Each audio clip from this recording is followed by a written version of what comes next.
Visit citizensbank.com. Your New England Audi dealers, get behind the wheel of the Audi you've always wanted. Plainridge Park Casino. The great folks at Sullivan Tire and Complete Auto Service. And by Southwest Airlines. Low fares, no hidden fees. That's transparency. Baseball indoors, and they've got a brand new artificial surface here as well at the Trop. They are ready for opening day. The game is sold out. Might be the only game they sell out all season long, but they're all going to be here today. Red Sox taking on the Tampa Bay Rays. Time to bring in Garen Austin. And Garen, give us a look at what you are working on today. Hi, Obi. Well, opening day is always special. We talked to Alex Cora about his first game as manager of the Red Sox, and Chris Sale told us about his first time here at Tropicana Field. And today is a very special day for 5 players who are on the opening day roster for the first time. I caught up with them about what this experience has been like for them. Obi? Well, among those, Garen, as you know, is Bobby Pointer, who is from nearby West Palm Beach, well, a couple hours away, 2.5 hours away, making his first major league team. We'll see if he gets in here today. Chris Sale against Chris Archer. Red Sox winning the American League East for the second year in a row last year. 93 wins again, edging the Yankees by 2 games. And Rem, so much talk about Red Sox, Yankees, Yankees, Red Sox heading into this season, and a rivalry that really feels like the real thing finally again. I agree, Dave, 100%. You know, I think the way that the Yankees got Giancarlo Stanton, the Red Sox were able to get J.D. Martinez, 2 very good teams adding to their ball clubs, and the Red Sox, of course, with a healthy David Price going into the season. So this should be some race. It really should throughout the course of the season. It's so important that Price is ready to go. He's looked good in the spring. 17 wins a couple of years ago when he was last fully healthy. Threw the ball very well in the postseason and ready to start again. So Archer taking to the diamond here. Here's a look at the Red Sox lineup for the day. Brought to you by Toyota's website for deals, buyatoyota.com. It'll be Mookie Betts to lead things off. 24 home runs last season for Mookie. Andrew Benintendi is in left field.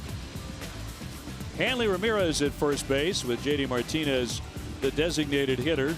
Xander Bogaerts at short. Rafael Devers at third. Eduardo Nunez at second base. Jackie Bradley in center field with Mookie in right. And Christian Vasquez doing the catching and batting ninth. And facing the right-hander Chris Archer, last year 10-12, an ERA of 4.07. Let's take a look at the Rays defense. They'll have Matt Duffy at third base, Adini Echeverria at shortstop, Daniel Robertson at second, and C.J. Cron, the first baseman, left to right. Denard Span, Kevin Kiermaier, and Carlos Gomez. Wilson Ramos doing the catching for Archer. Archer making his 4th consecutive opening day start. Here's a look at the umpires, brought to you by Toyota's website for deals, buyatoyota.com. It's Jeff Nelson behind the plate, Laz Diaz at first, Andy Fletcher at second, and Manny Gonzalez makes the decisions at third. Where available, this telecast can be heard in Spanish by selecting the SAP button on your TV remote. SAP presented by Toyota. Visit compra2toyota.com to see Toyota deals not seen on TV. Buenas tardes, amigos. And Alex Cora managing against Kevin Cash today. Cora won a World Series with the Sox as a player in 07. Cash, his opponent today, was a teammate on the 07 World Champions. Now they're facing Archer in this game today, and of course Archer has had big time unhappiness against the Red Sox throughout the years. 2-12 in his career against Boston uniforms with a 5.45 ERA. 1-1 in 3 games last year, but the ERA again above 5. Fastball, slider. That's basically what he'll throw all day long. And Mookie Betts to lead things off, and he's had success against Archer in his career. You look at his numbers from a season ago. That included a Gold Glove, his 2nd in a row, and another All-Star appearance for Betts.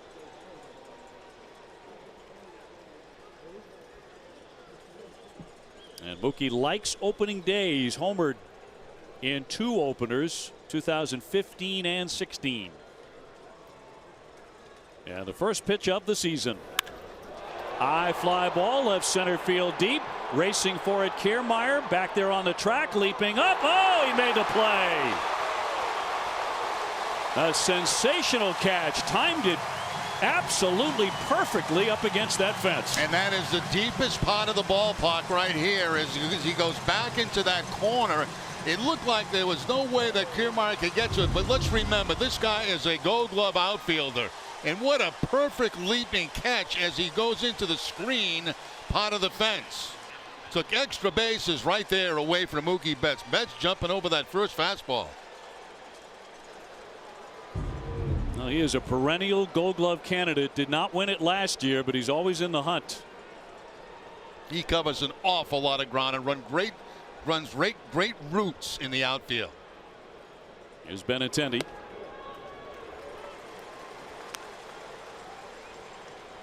Andrew coming off a .271 season, 20 homers. He drove in 90. Good numbers against Archer, only 10 at bats, but he has 5 hits. One thing he did during spring training, Benintendi, he worked a lot going to the opposite field. And you can see by the way they're set up in the outfield right now, they have the center fielder Kiermaier shading him toward left field.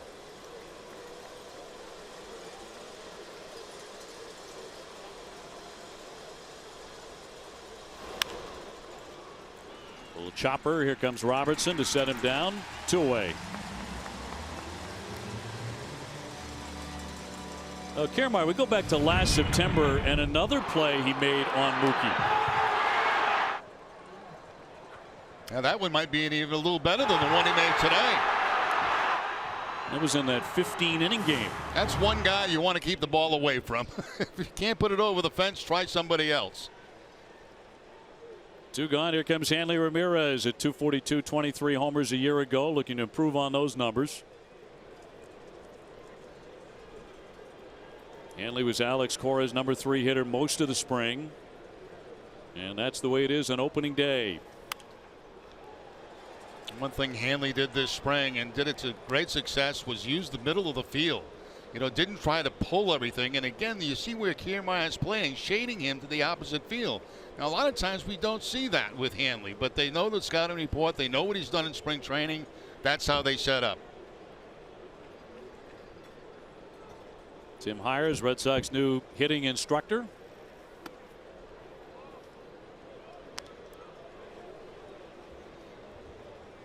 Tim has got to love looking out there to the on-deck circle and seeing J.D. Martinez.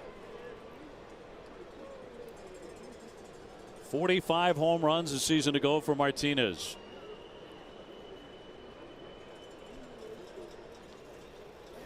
A 1-1, big swing and a miss. That's the slider right there from Archer. He's, as I mentioned, basically fastball up around 95, and he's got that slider to go along with it. Very, very few changeups. Led the big leagues for the 3rd straight season in strikeouts on sliders last year, 179 of them. He's not afraid to throw it.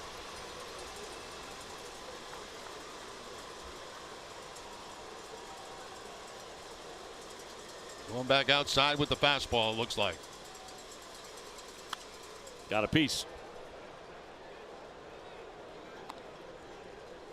Hanley admitted after the season that both of his shoulders were aching, not just the right shoulder that he injured in 2015. He had surgery on the left one last October.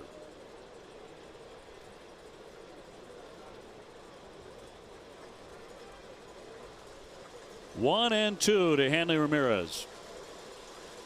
Back to the slider, down and away.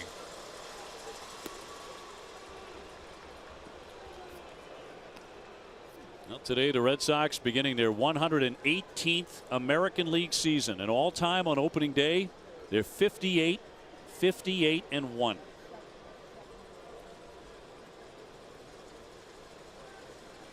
Sox have won the last 3 opening days.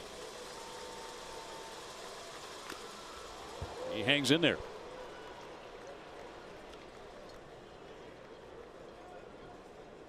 Hanley's looked good against Archer in the past, a .333 lifetime average against the right-hander.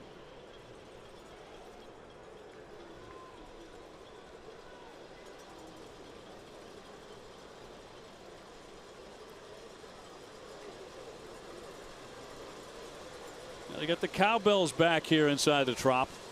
Those never go away. 2-2 and a good take, 3 and 2.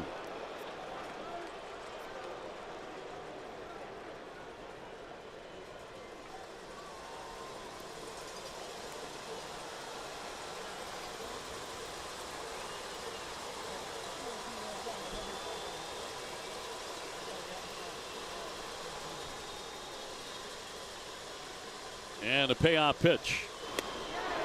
He gets him for strike 3.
It'll be Matt Duffy to lead it off at third. Kiermaier just made that sensational leaping catch on the first play. He's in center. Gomez in right. C.J. Cron, a new face at first. Wilson Ramos doing the catching. Denard Spans in left. Adeiny Echeverria is at short with Daniel Robertson at second. And Rob Refsnyder, he's also brand new. He's the DH. They got a lot of new faces against the Red Sox starter, presented by your New England Audi dealers.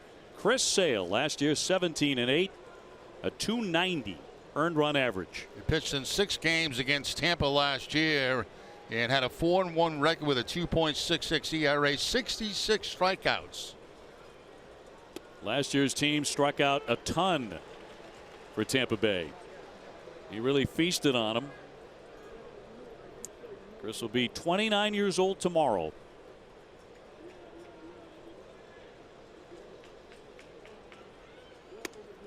And right through there for a strike. Little gift right there, maybe. Fastball outside part of the plate, or a changeup, I should say, at 87 miles an hour. For Sale, his 4th opening day start. He has not lost one. 3-0 with a 2.66 ERA in the first 3.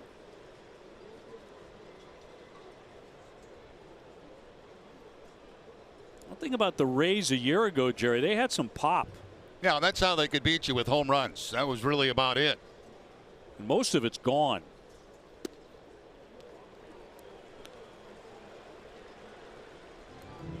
Now, last year they were just 1 win away from finishing at 500, but this edition does not have Logan Morrison or Steven Souza or Corey Dickerson. Right there, that's about 100 home runs you can subtract. Yeah, they're kind of caught in the middle, aren't they, of what they want to do. I mean, you know, it's one thing to, you know, remove some of the players from the ball club and then maintain some of the other guys that you still think are going to be good players. But, you know, they're in a transition where they almost got to clean house and start all over again. Feels like they're doing exactly that. They let Alex Cobb walk. They traded Evan Longoria last year to San Francisco. And that's going to be a strikeout. Number 1 for Chris Sale as he puts away the leadoff man, Matt Duffy. 1 man gone.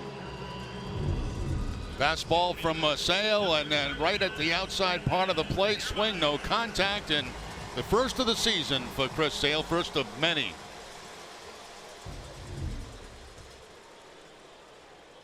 Red Sox new pitching coach is Dana Levangie, not new to the ball club. He's been in the bullpen the last several years, but now he's the head man. Been in this organization a long time. Here's Kiermaier now.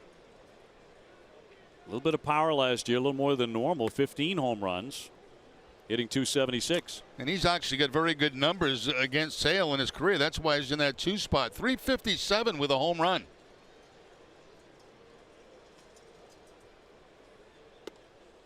Breaking ball snapped in there for a strike. First slider that he's thrown in the ball game today.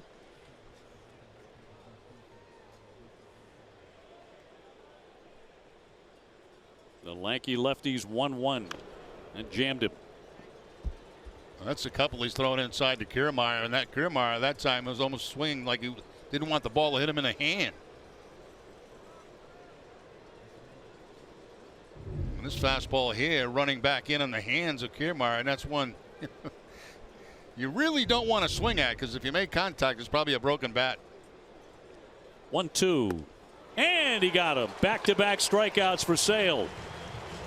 The Red Sox defense is brought to you by Southwest Airlines, and today the Rafael Devers will be at third base, Xander Bogaerts the shortstop, Eduardo Nunez at second, and Hanley Ramirez the first baseman.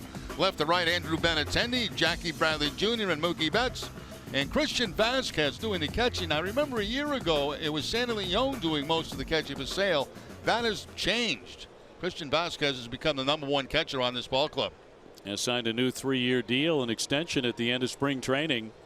Sale, for one, was just delighted as Gomez flicks a foul for strike one.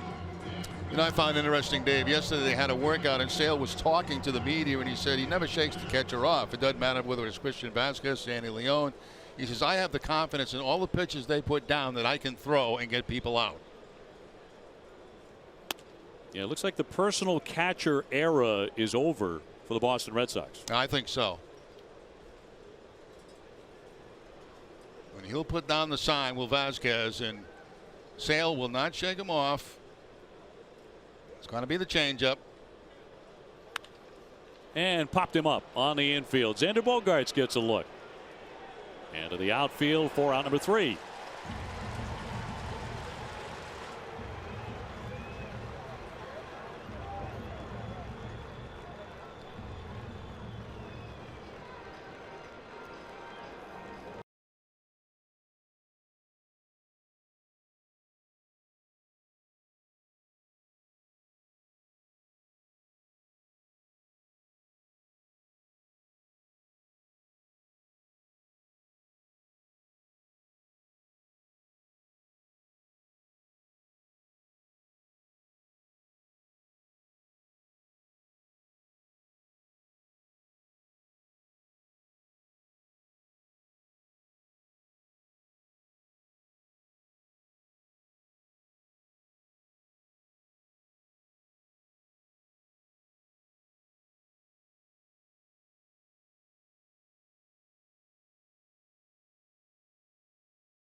On the go with MLB.tv. Your subscription includes MLB at Bat Premium. Blackout and other restrictions apply. Visit MLB.tv for details. JD Martinez, his first at bat with the Red Sox in a regular season game. Julio Daniel Martinez coming off 45 home runs last season and 104 runs batted in. While with Detroit and Arizona, Back-to-back sliders to start off Martinez. The first one down out of the strike zone. Second one swing, no contact by Martinez. Bogart's on deck, and then Devers.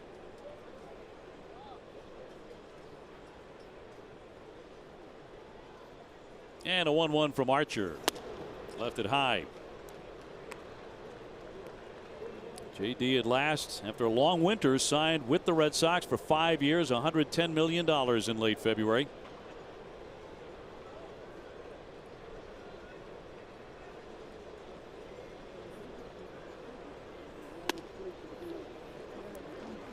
Really a student of hitting, and he tapes all of his batting practice swings. Goes back, views them, makes sure he's swinging right, and tries to carry that into a ball game. Got a good count, 3-1. A little bit tardy on the fastball that time. 94 from Archer. He's throwing the ball hard here in the first couple of innings. You mentioned the Red Sox were Archer's nemesis for a long time. He went over 4 years between wins against the Red Sox. It's hard to believe with a guy with stuff like him, but the Red Sox have just had his number. He had gone 0-11 against Boston over 15 starts. And he walks Martinez, so JD is on. And the Red Sox have their first base runner here this afternoon with Xander Bogaerts marching up. Well, you can see, you know, the go-to pitch for Archer is that slider, obviously. Going to the slider on the 3-2 count to JD Martinez. Bounced it. Martinez at first base.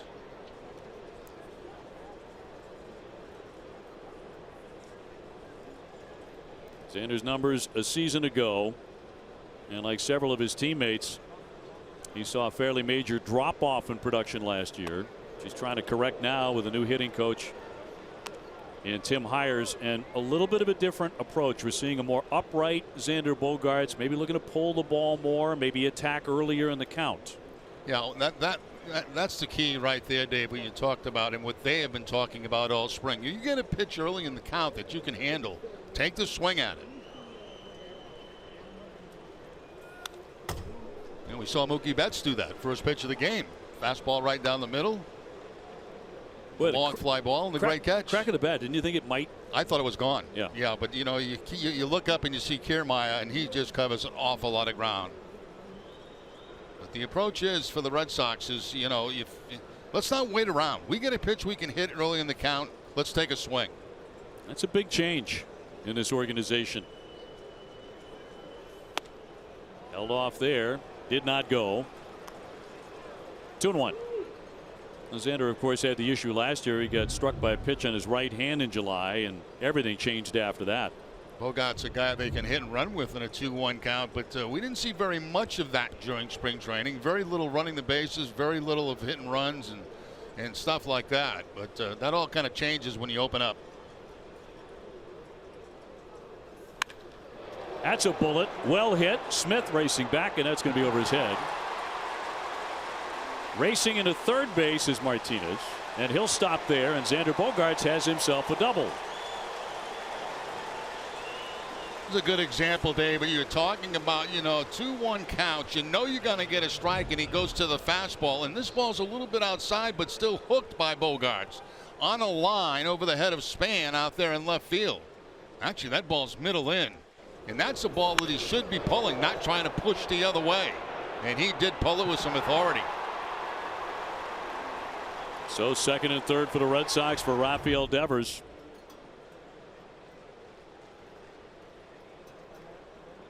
On a home plate collision Monday night at JetBlue, he suffered a knee contusion on a scary play, but he bounced back like a 21-year-old.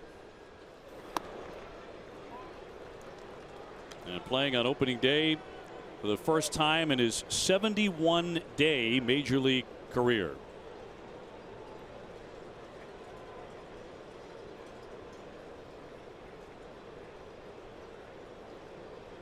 Nobody out, 2 men in scoring position for Boston. Oh, he went for the downs on that cut.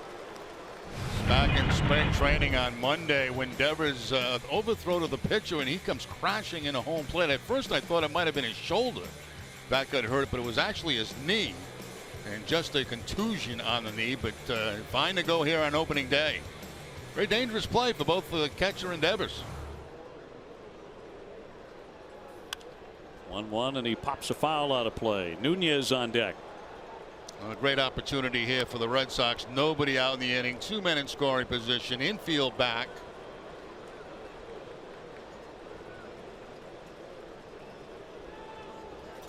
Devers came to the majors last July 25th and immediately looked like he belonged at the age of 20. Long home run and just his first major league hit. Hit an absolute bomb there. Here's the 1-2.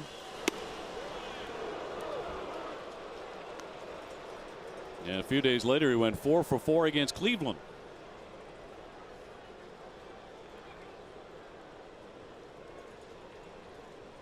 Martinez at third and Bogarts at second. Red Sox trying to pounce quickly against Chris Archer.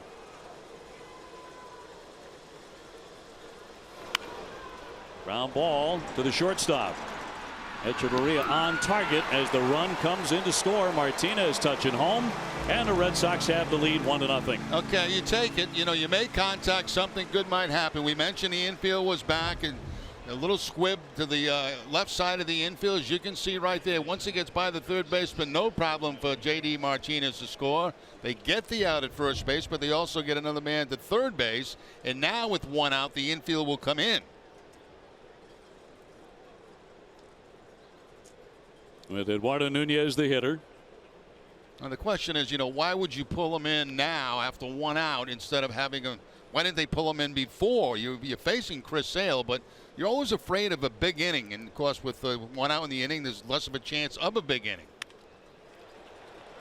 Toward the alley on the run span, and Kiermaier, and it gets between them. It's going to keep on rolling. Another run is in. Nunez rounding second, on his way to third. They're going to wave him in. Fabulous trying to bring him home. Here's the throw. It strikes the mound, and he scores. On a little blooper into left center field, he touches them all, and the Red Sox lead it 3-0. Oh my goodness. A mess up out there between Span and Kiermaier. That's just a little bloop base hit for Nunez. Kiermaier thinks he can catch everything. He goes in the dive. Span backs off. Now there's nobody behind him. And once that ball gets by Nunez, you got to figure he's got the inside the park home run. Right there he sees it, and he knows he's got a chance at it. Oh, is that strange? What a bizarre play as Jackie Bradley pops it up. Echeverria out, turns, and he's got it.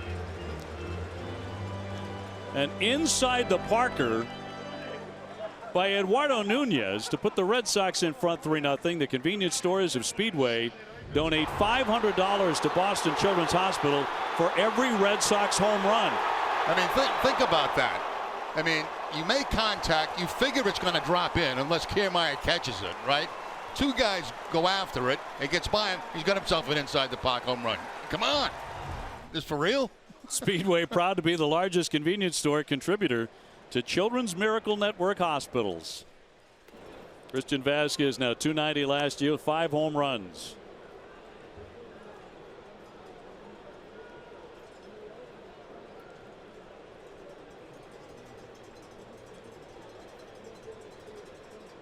Two down and a base is empty. Red Sox strike early, and in unusual fashion, to put it mildly. You know, and Archer's got to be saying to himself right now, okay, these Red Sox, you know, I can't beat them. I have them 2-12 career-wise, and then if something like that happens to you, snake bit. That's what he's got to be thinking. Well, he's been thinking that a long time against the Red Sox. Slicer foul. Well, they are really shaded over to right field against Vasquez. They have their center fielder, right fielder really pulled over. He's got a lot of green on the left side of the field and up the middle.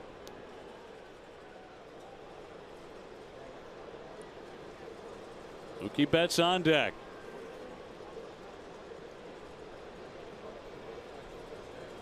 And the 1-2 to Vasquez. game can be tough to figure sometimes. I mean, first swing of the ball game, Betts crushes one, and Kiermaier makes the spectacular catch. Yeah, you know, we were sitting around dinner last night, and we're trying to figure out what the season's going to be like, and I can't answer those questions. I really can't, because as a former player, I didn't know what was going to happen from pitch to pitch. Up the middle, and that'll get through for a base hit. Echeverria with a dive and a miss. So another base runner here for the Red Sox. Time now for a game break, brought to you by Jordan's, the furniture store of the Boston Red Sox. Here's Tom Caron.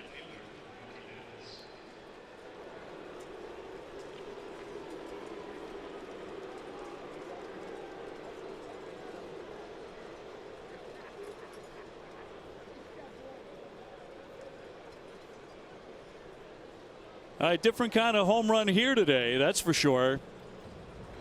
If you had bet that the first Red Sox home run was going to be an inside to Parker. You know, you come to the ballpark today, and that's the last thing you think about, right? Yeah. I mean, it doesn't even enter your mind you're going to see an inside the park home run. So in the inning, a walk, a double, a single, a home run.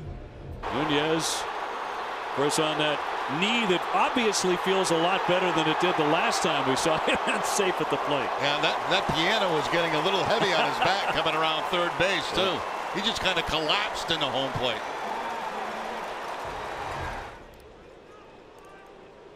So here's Mookie Betts, denied an extra base hit on a terrific leaping catch on the first pitch of the ball game.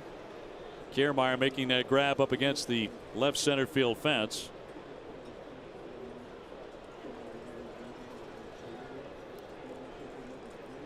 But he could not catch, and Span couldn't catch the blooper by Nunez. It got between them.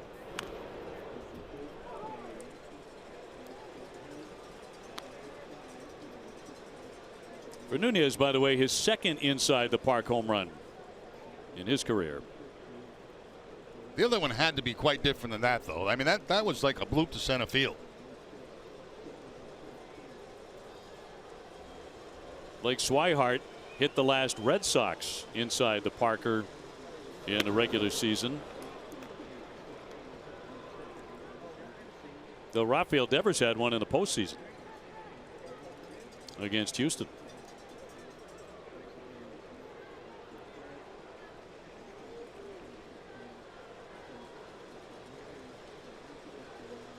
And a 1-2 to Betts. Followed that one all the way into the dirt. Ramos with the stop. It has been a steady diet of sliders to Betts in this at bat. Benintendi on deck, and I was asking Andrew about facing Archer because he's had some success with him, and he said the thing about that slider is he throws it at 90 to 91. It's as hard a slider as you're going to see.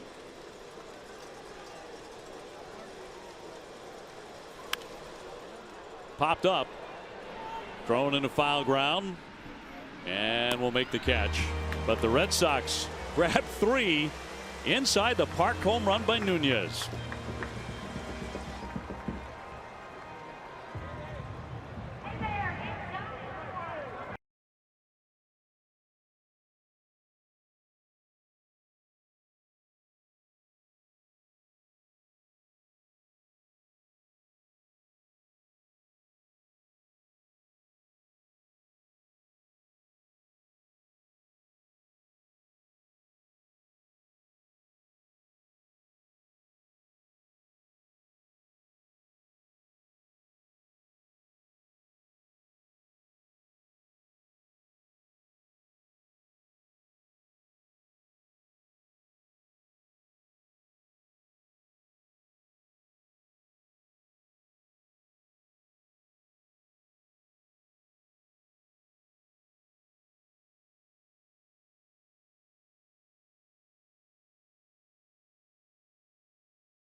6 of the first 10 featuring day baseball. For tickets and more information, visit redsox.com/tickets. Eduardo Nunez, when he came on board last season from the San Francisco Giants, gave this club a real jolt of energy, and he's done it again here on opening day. Although not a typical hit, certainly not a typical home run. It looked like it was going to be caught initially and then maybe fall in for a single. Yeah, lighted-out single, you know. So Sale with a little cushion at the outset here, second inning. C.J. Cron, acquired from the Angels in February. He's their first baseman. Never had a hit against Sale. He's 0 for 10.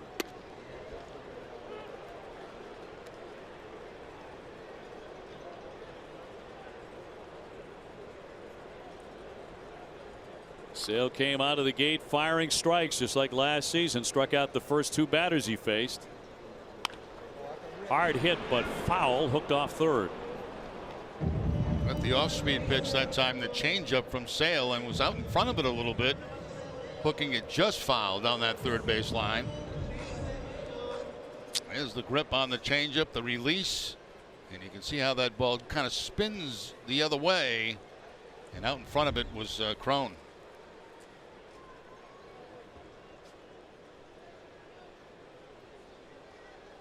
One, two. He puts him away, struck him out. And he's fanned 3 out of the first 4 Rays today. You know, the amazing thing about Sale, like even when he misses his spot, he's got a chance to strike out. Now, this breaking ball was supposed to be inside. You see where Vasquez is set up inside, and he has to reach all the way across his body to the outside part of the plate, but the swing by Cron, no contact. So even when Sale misses his spot, he's still got a chance to strike out. 308 strikeouts last season. Here's Wilson Ramos, a catcher. 260, 11 home runs last year. Good hitting catcher.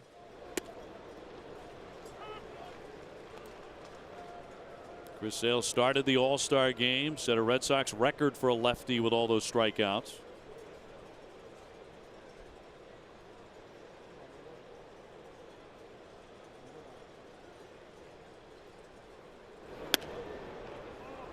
Sale recorded 10 or more Ks in a major league best 18 starts. Remember, he began his first season in Boston striking out 10 or more in 8 consecutive starts. That tied a record he had already shared with Pedro. High chop. Xander Bogaerts on target. 2 down. Bogaerts was a focus of attention this spring, trying to improve his defense a little bit, his footwork, following through more on his throws. Did a lot of work early in the spring. And you see these guys looking in their caps. They're looking to position themselves against the hitters that are coming up. They have information in their caps that they look at. Now, where do I play him? And it looks like Bogaerts is going to play him up the middle. And that information changes through the course of a game. It's just, you know, they're not going to set up with some other pitcher on the mound the way they set up with Sale pitching. So that's why they're always checking the positions they should be in. Analytics.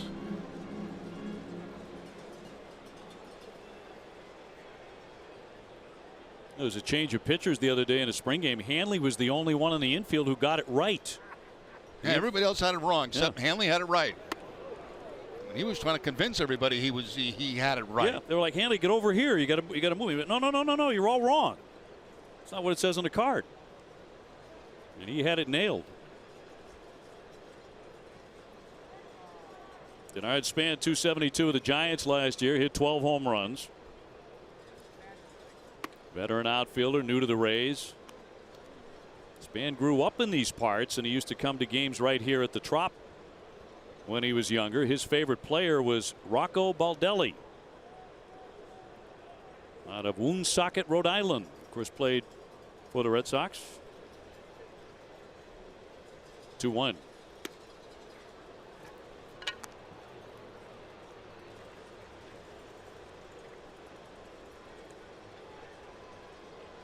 Rocco now coach for Tampa Bay.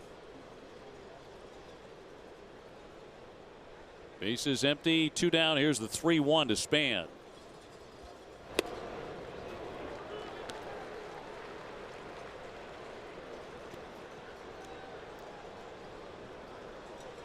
Chris eyeing his 4th strikeout in the first 2 innings.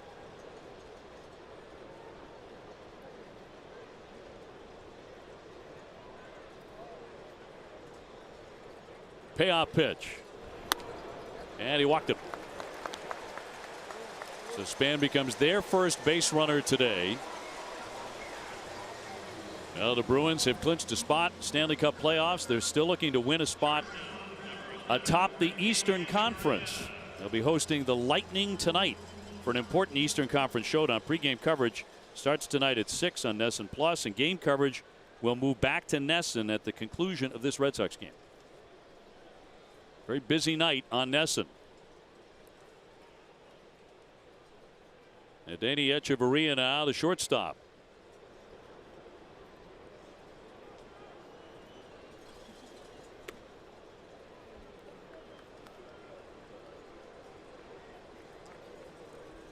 We showed you Devers with that home plate collision in spring training the other day, and Sale in his last exhibition tune-up at Fort Myers. He had Red Sox Nation holding its breath when he was drilled in the hip by a wicked first inning line drive. He was very, very fortunate to get hit in the hip, and then really didn't bother him much the next day. Went out, played a little catch. Great job by the training staff to get him back out there, but it was a scary moment at the end of spring training. Sale going down. At first, I thought it might have been a knee injury, but that was not the case. Ground ball toward the hole. They'll squeak through for a base hit. Span up to second. Echeverria going the opposite way for their first hit. Now, the unusual part of this inning is not the base hit, the fact that Sale walked somebody, and it was a left-handed on Span. Sale just doesn't walk people at all. All last year, 43 walks in 32 starts. Yep. But Span to second. Echeverria at first. Daniel Robertson now the second baseman. It just 206 for the Rays last year. Red Sox in front 3-0 with an inside the park home run by Eduardo Nunez.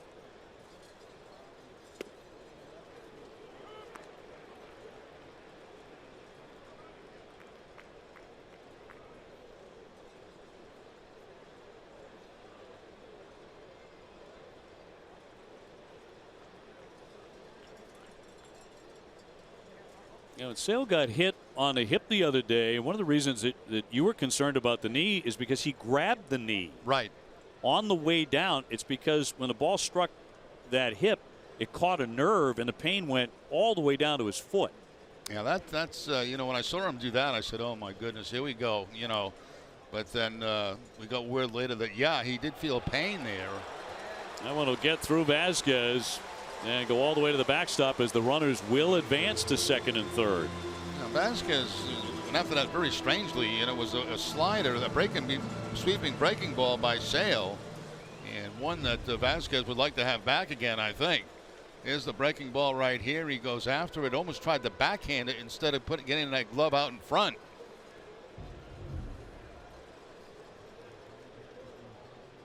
As we were talking about in that play in spring training, you see him come up and he's just holding his knee, and that's when I thought it was something to do with the knee, and he's limping around, but it was basically the pain shooting down from his hip.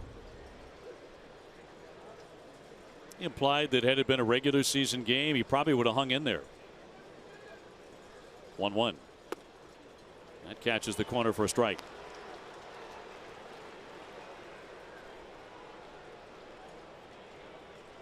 Span at third. Echeverria at second.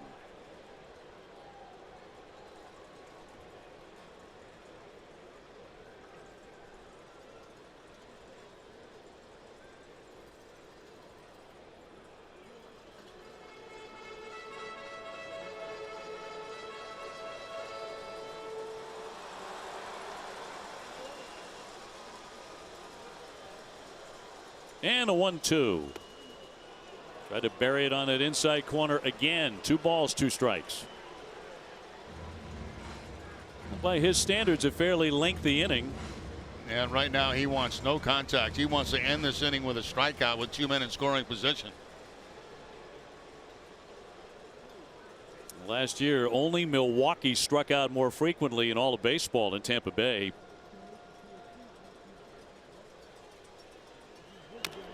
Got a piece to hang in there. Pretty good job right there by Robertson, fouling off the changeup. It was a good changeup, down and away, but he's able to make some type of contact to give himself another pitch. I see the location of this off-speed pitch right here, spinning down and away, and that's pretty nasty right there. But good job by Robinson to make contact.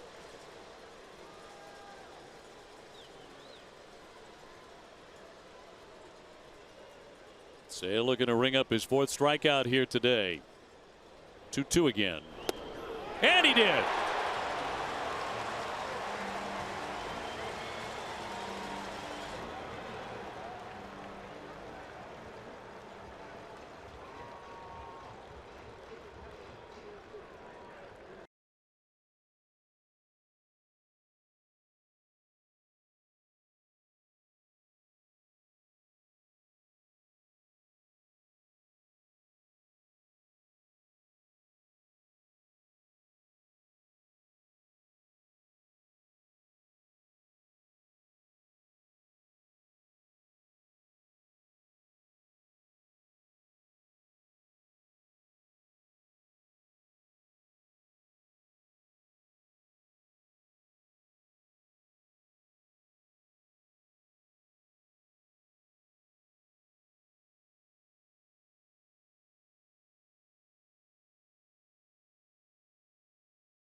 Our custom suits are designed by Joseph Abboud and made in America using only the finest Italian fabrics. Now available at Men's Warehouse. Text NESSON1 to 66960 and receive $100 off your next Joseph Abboud custom suit purchased at Men's Warehouse.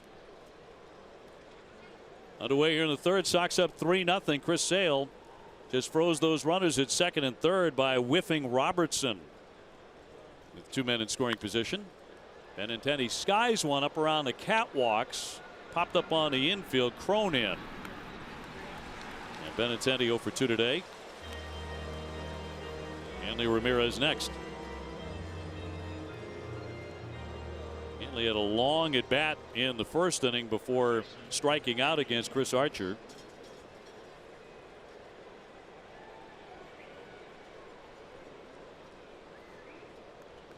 See Hanley going to that protective cheek guard that a lot of the major league players are now doing. The addition to the ear flap.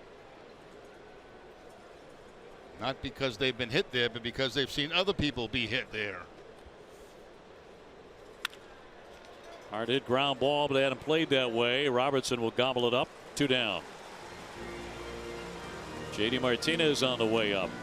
When hip and knee pain forces you to sit out, visit the joint replacement experts at Beth Israel Deaconess Medical Center. Visit BIDMC.org. JD took a walk and he scored a run in the 2nd inning. He scored, Xander Bogaerts did, and Eduardo Nunez came romping home on his own blooper that went for an inside the park home run.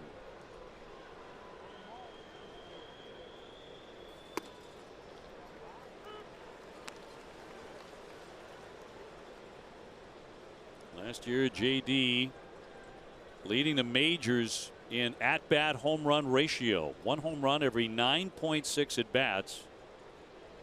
Highest in the big leagues for anyone who batted at least 300 times.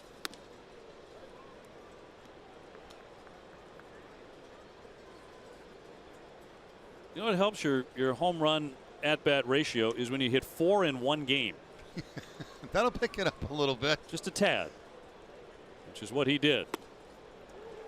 That's a good live fastball there by Archer. 95 miles an hour. I mean, he's throwing all as hard as Chris Sale is right now in this game with the fastball.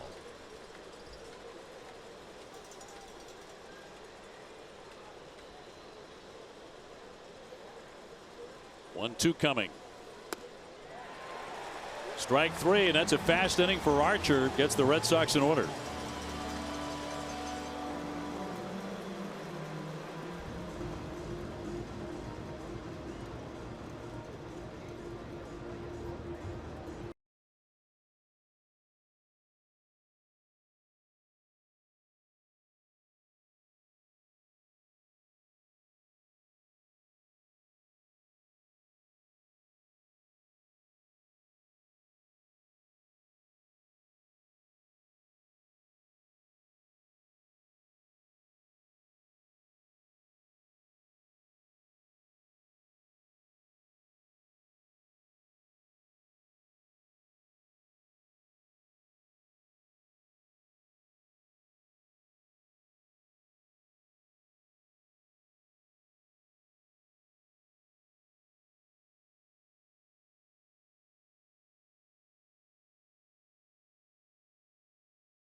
Report. Let's go to Garen Austin.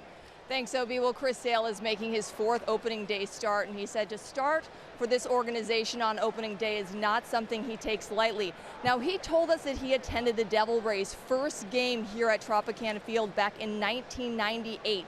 He said he was 9 years old. It was a birthday present. He came with his uncle, and he sat in section 144, and it is something in that he will never forget. And guys, almost 20 years to the day, he's on the mound for the Red Sox here at Tropicana Field on opening day. Now, his uncle is not here, but he said he has a huge group of family and friends from his hometown of Lakeland, Florida. And guys, he said to be back here in this building today, it's pretty special. I think it's a lesson for everybody, right? It doesn't have to be Fenway or a iconic ballpark to have your great memories from. It's a major league stadium. And if you're in it at that age and you know, watching guys do what you dream of doing one day, it'll always be special. There's no question about that. I recall my first game at Fenway Park as a high school student at Somerset High School. We had a tournament up at Fenway. It was like I couldn't even concentrate on the game. I was looking at all the surroundings. I remember going to my first game at Fenway when I was about 7 with my grandmother, Joan. I was the same way. I was just looking for stuff to eat. And where's Yaz? That's all I wanted to know. Where is Carl Yastrzemski? I guarantee he's watching today.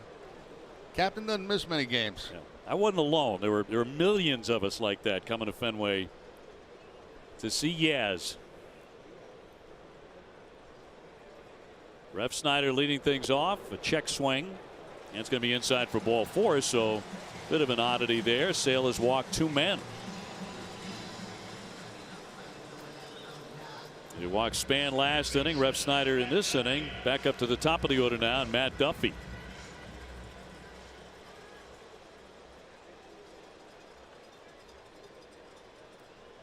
Sale was really good against everybody, but he was 9-5 against the American League East with a minuscule ERA of 2.33.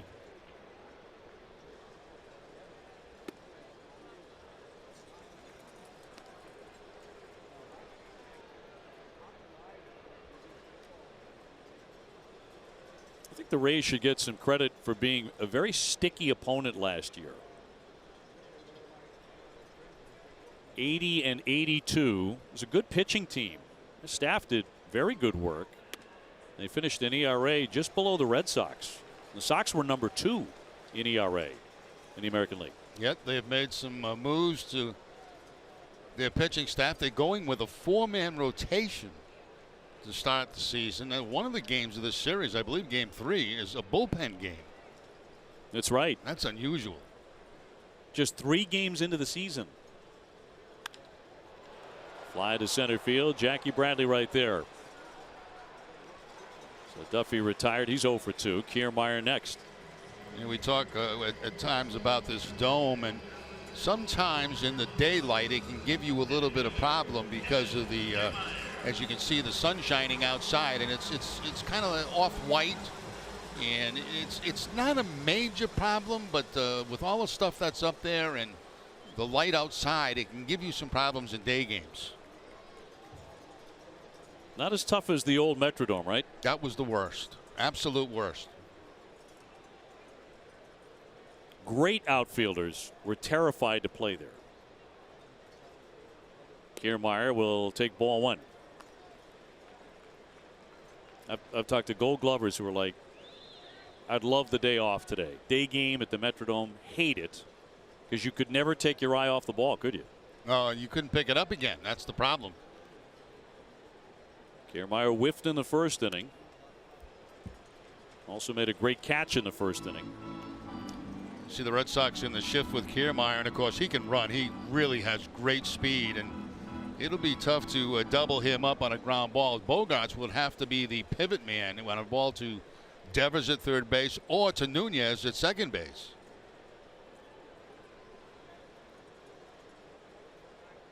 Ref Snyder at first. He wouldn't chase.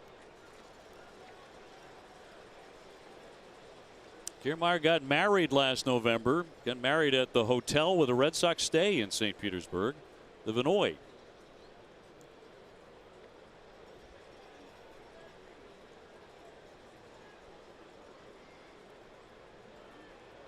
And a 2-1. Red Sox fans, you can trust Ace Ticket for lower prices, better service, and a great selection of tickets with a 200% guarantee. Get your tickets now to an upcoming game and earn a 5% in loyalty on every order. Chat live with a specialist right now at aceticket.com.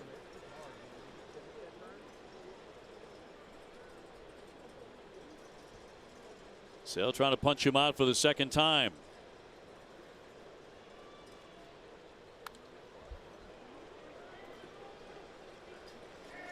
And Kiermaier, you know, he does a pretty good job. We talked about the numbers, good, very good numbers against Sale in his career. Lefty against lefty, hard thrower, and he hangs in there pretty tough against him. Did strike him out on a fastball back in the first inning.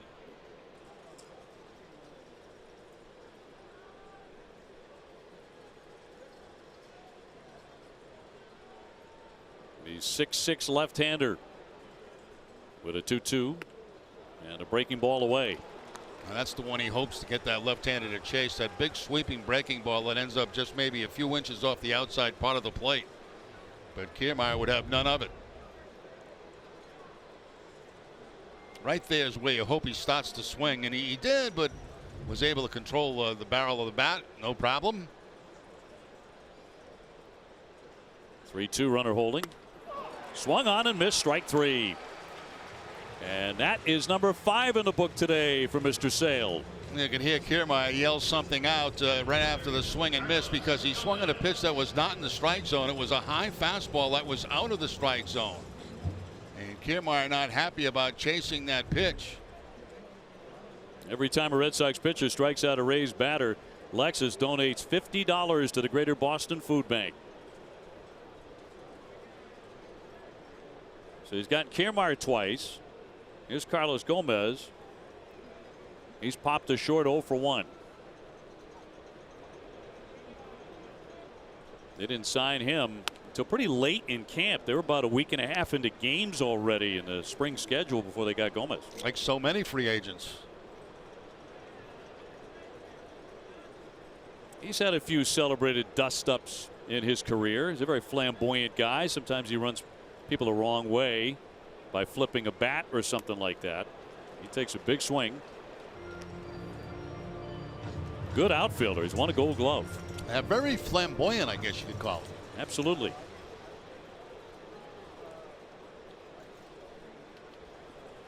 Another one wearing the protective helmet. The extra piece. 1-1. 96 that time on the fastball from Sale, and a late swing by Gomez.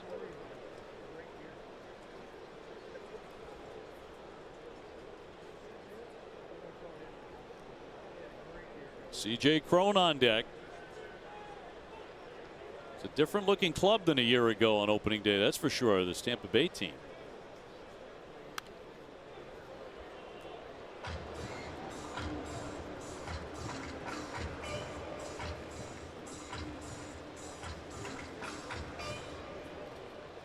Tropicana sold out today.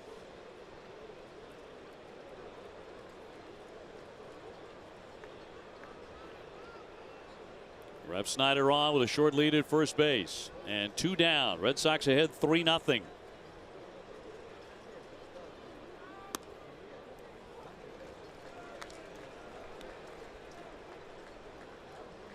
They brought back the same lady to sing the national anthem today who sung their very first opening day national anthem.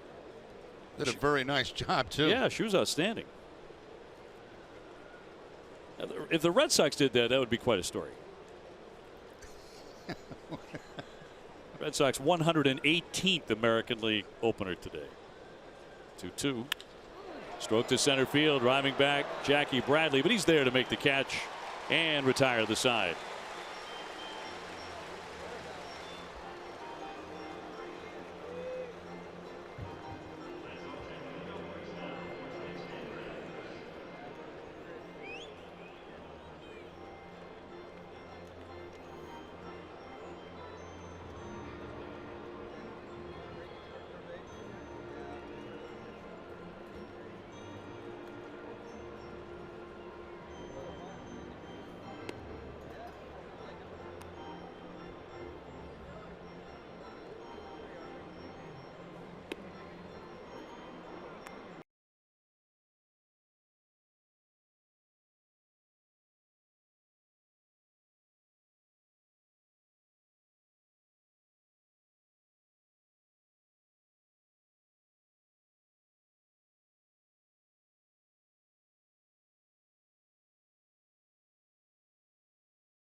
Advantage of special offers, including Kids Run the Bases, presented by Marshalls. as well as kids batting gloves giveaway. That's presented by JetBlue on Sunday, April 8th. Visit redsox.com/tickets for more information. Tampa Bay with just one hit off Mr. Sale so far today. Xander Bogaerts to lead off the 4th inning against Chris Archer. He ripped a double over Span's head in the 2nd inning. Xander 25 years old, yet this is his 5th year in a row as the Red Sox opening day shortstop.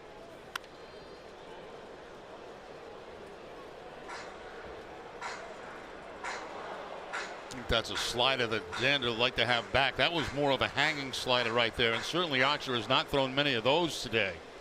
But that was a pretty good pitch to hit. Just a little bit of an off-balance swing by Bogaerts.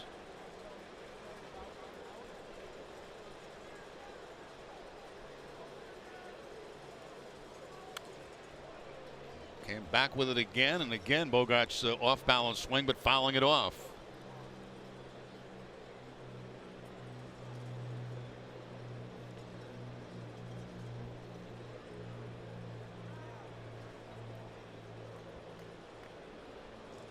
Back to the fastball away. 0-2. Popped up. Back toward the screen, but over the top of that netting.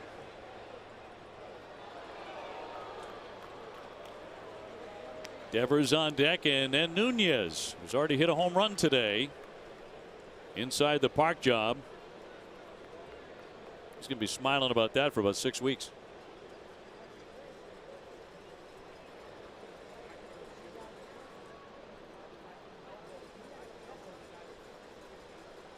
And Archer's 0-2 again. He buried it. Well, the opportunity really there, Jerry, for a quick start. You know, teams make changes. Last year was last year, but the Sox play Tampa Bay and Miami over their first 9. Neither club is expected to be a contender. Right, and you know, anytime you get out there against major league players, I mean, you know, there's no guarantee you're going to win those games, but. Line drive into left, and Span will play it on a bounce. That's nice. That's really nice right there. You know, he fouled off a number of pitches with 2 strikes on him, a couple of sliders. He got a slider down in the zone. It was actually not a bad pitch. It had a lot of the plate, but it was down, and Bogaerts picks up his 2nd hit. First one was on a double on a fastball. This time they get him on the breaking ball. And he is 2 for 2 today. Good discipline right there, staying back on the slider, head down on the baseball, and off to a great start with the 2 hits. Brings up Devers for the 2nd time. Raphael drove in a run with a ground out to the shortstop in the 2nd. And getting back to your point, Dave, about the schedule, it does work in the Red Sox favor. Early in this month, they play Tampa Bay a lot. They pay them when they get back home for the opening series. And again at the end of the month.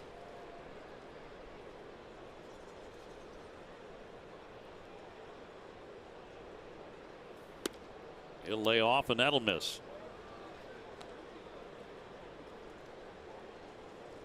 Devers looking to build off what he did last year in just 58 games, hitting 10 homers, driving in 30 runs. He was the first player in Major League history to hit 8 or more homers in his first 20 games at the age of 20 or younger.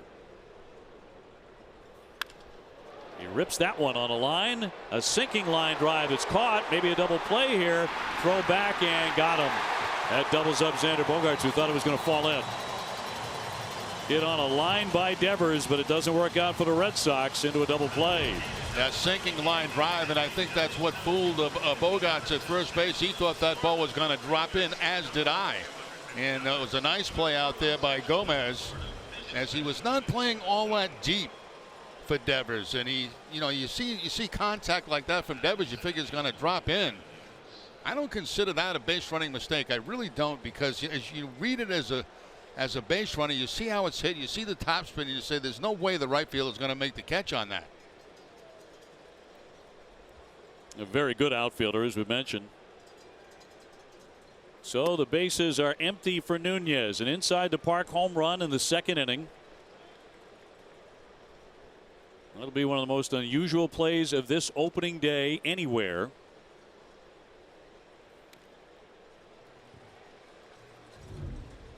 Time of the carrying the freight moment, brought to you by Old Dominion. Breaking ball, little bloop out there, and two guys look at each other, dive, can't make the play, and safe at home as Nunez with the inside the park home run. Old Dominion, the official freight carrier of Major League Baseball and the Red Sox. And this at bat, he will swing and miss for strike 3.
Jim Rice and Steve Lyons will break down the game, and you'll hear from Chris Sale and Alex Cora. Whatever, whenever, wherever, who but WB Mason.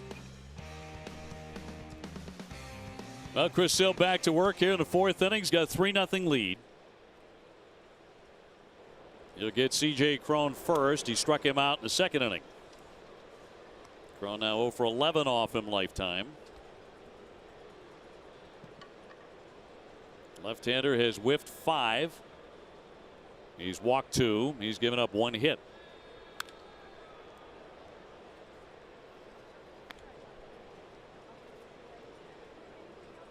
Sale, a 6-time All-Star, the fastest to 1,500 strikeouts in Major League history. Again, 308 of those last year. He's ahead 1 and 2 on Cron. We had that shot of the ground ball going by Devers at third base, and it's going to be interesting to watch him this season defensively. And he's a work in progress defensively down at third base. And one thing they did this spring is have him play a little bit deeper so he can get a better read on hops. See, very deep right now.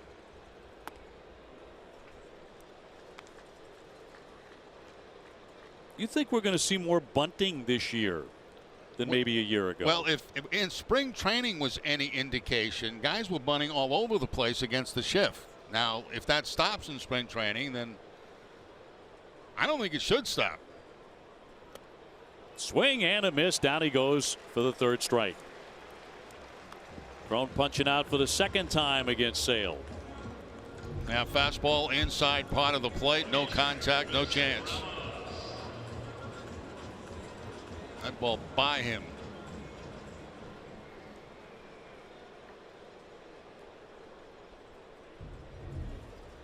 Well, he's really rusty. The winter really did its work on him, didn't it? Chris Sale, really rusty. 6 Ks. Here's Ramos, who is 0 for 1 with a grounded to short. Chris, as you mentioned, one of Alex Cora's missions for the season will be to maintain Chris Sale, and that's why he pushed the lefty's first spring start back so deep. Sale alluded to it that he tired down the stretch a bit as the innings and the strikeouts piled up. He still had an excellent second half, but the ALDS against Houston, he gave up 9 runs over 2 starts. So the key will be to keep the ace fresh.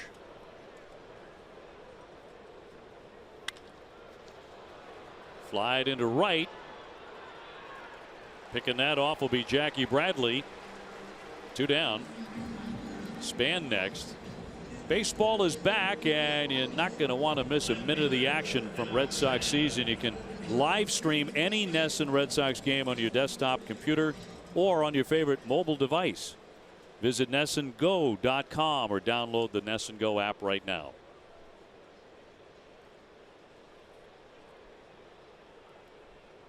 Span took a walk into second.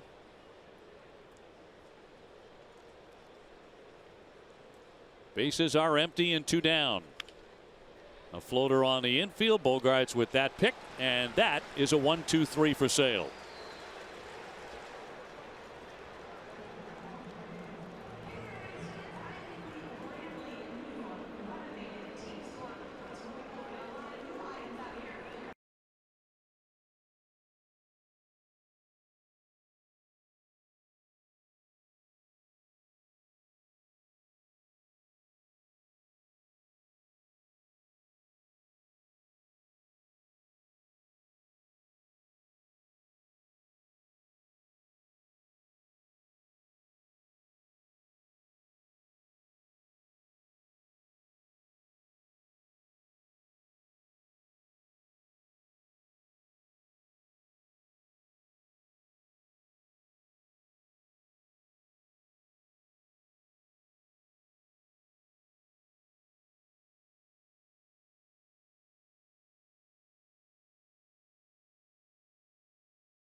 Alex Cora was telling us that today started like any other day and that he actually got up and went to buy diapers for his young twins.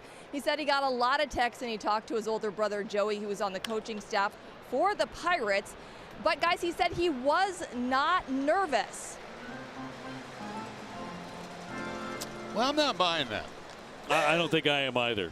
I saw him in the lobby of the hotel this morning, and this was back in Puerto Rico, of course, when the Red Sox went there with a nice donation to help out. And that meant a lot to Alex Cora. And that means a lot to him today, too. He was talking about how proud he was, Garen, for his for his part of the world, too. I mean, for Puerto Rico and how important this is for him. That's right, OB. He got really emotional when he was talking about Puerto Rico and his hometown of Caguas, where he led a relief trip of Red Sox management and players back in January. And guys, he said everyone from back home was watching today, and he was telling us that his dad was very important to their hometown. He said he founded the local Little League chapter there, and that his family meant so much to the community, and that when people saw Alex's success there, they thought about his dad and their family and what they meant to the community. And guys, Alex said that everyone back home is watching today. It is a very happy day for his island. I'll bet. No question about that. Family and friends for Alex watching him manage for the first time here inside Tropicana Field. What a great day for them. Yeah, you know, getting back to being nervous, I mean everybody's nervous on opening day, and I think especially a manager in his first game. I saw the same thing. You know, as Garrett was talking about, I was sitting in the lobby, and he went out and got a bunch of stuff and ran it back to the room, and he came back, and we just chatted for a second. But you could tell it was, you know, it was pretty much all business today. 2 down for Mookie Betts. Mookie's flied out, popped up. Not a routine fly out in that first pitch. He cranked one to the deepest part of the ballpark. Kiermaier made a splendid running and leaping catch up against the fence. It would not have left the yard, but it was a heck of a play. The only Red Sox to homer in 3 or more opening days, Mookie's done it twice, are Carl Yastrzemski. Yaz did it 5 times. Dewey Evans did it 4 times. And Ted Williams, Jim Rice, David Ortiz, and Dustin Pedroia in 3 openers. Our key matchup presented by Sullivan Tire and Complete Auto Service. Betts against Archer. These are up-to-date numbers, including the home runs for them. He swings and misses for strike 3, and the Red Sox go in order. Time now for the mid-5th studio show with Adam and Mark.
Who's tossing a 1-hitter at the moment.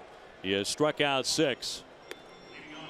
Different looking lineup for Tampa Bay, and one thing that hasn't changed is there are plenty of strikeouts in it for a guy like Sale. Of course, it'll be David Price, the former Tampa Bay ace, on the mound tomorrow for the Red Sox. That game at 7:10 against left-hander Blake Snell. Remdog, you and I have talked about David Price and just how huge it is that he is healthy and what that means to have a 1-2 punch like Sale and Price in this rotation. You're exactly right, Dave. You know, we saw him in the playoffs last year pitch like David Price. He came to spring training this year feeling very, very good, and they took kind of the same approach with him as they did with Chris Sale, you know, bringing him along very slowly in spring training. I got a chance to see him work on a couple of the backfields against minor league hitters, and I was very impressed with what I saw. I mean, it was the same thing we saw in the playoffs. Massive swing and a miss by Echeverria. He singled his first time up. Shortstop from Cuba. They traded for him last June from Miami, and he played well for them. He swung a pretty good bat too, down to scoop it Devers, and a fast out here in the 5th.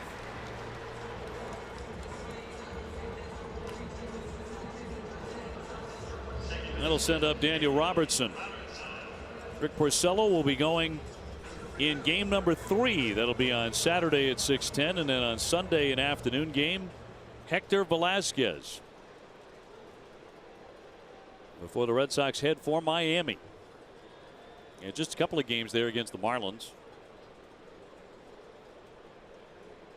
Robertson called out on strikes his first time up.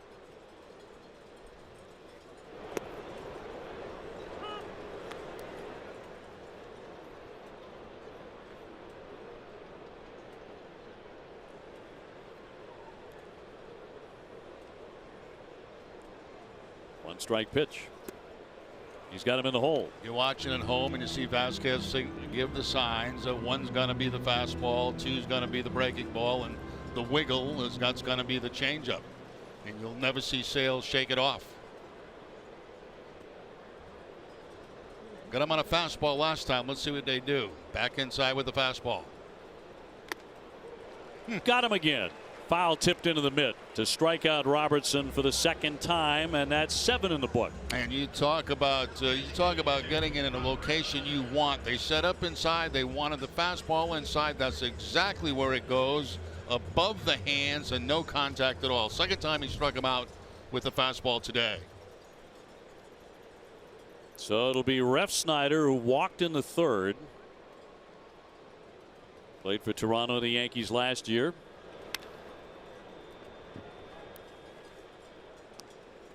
Red Sox season ticket plans provide fans with the best seats, price, and benefits the Red Sox have to offer. Plans start at 10 games and are available right now. For more information, visit redsox.com/season tickets or call 877 Red Sox 9.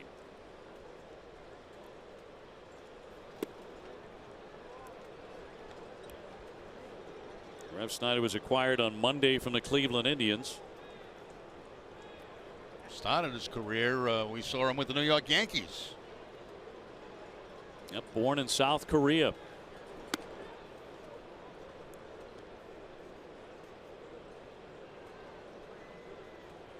So he's new, so is Gomez, so is C.J. Cron, Denard Span,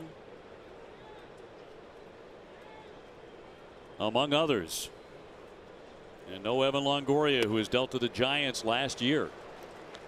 2-2. Yeah, it is strange, isn't it, to look down at third base and not see Evan Longoria in a Tampa Bay very much uniform. I always expected he would just finish his career in this place, but nope, that didn't happen. Sales 2-2.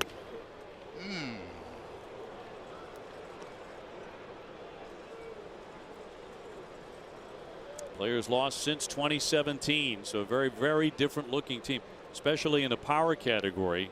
You add up all the home runs that they have lost, it's 172.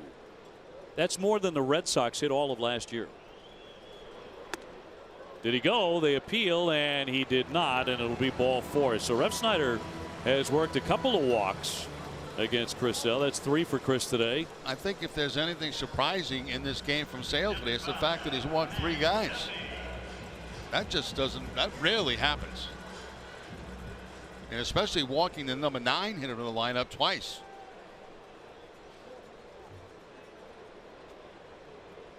Well, he did it on 3 occasions last year. And the last one, in fact, was against Tampa Bay in September. But a rarity indeed. That one punched to the right side. Nice play by Nunez, and Hanley hanging with the bag to get the out and retire the side.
Opening day inside Tropicana Field. Jerry Remy, Dave O'Brien, Garen Austin. Red Sox ahead 3-0 over Chris Archer and Tampa Bay. Andrew Benintendi 0 for 2 today. Grounds that one. A diving play by Robertson to his feet, and he gets him. He took away a base hit from Benintendi.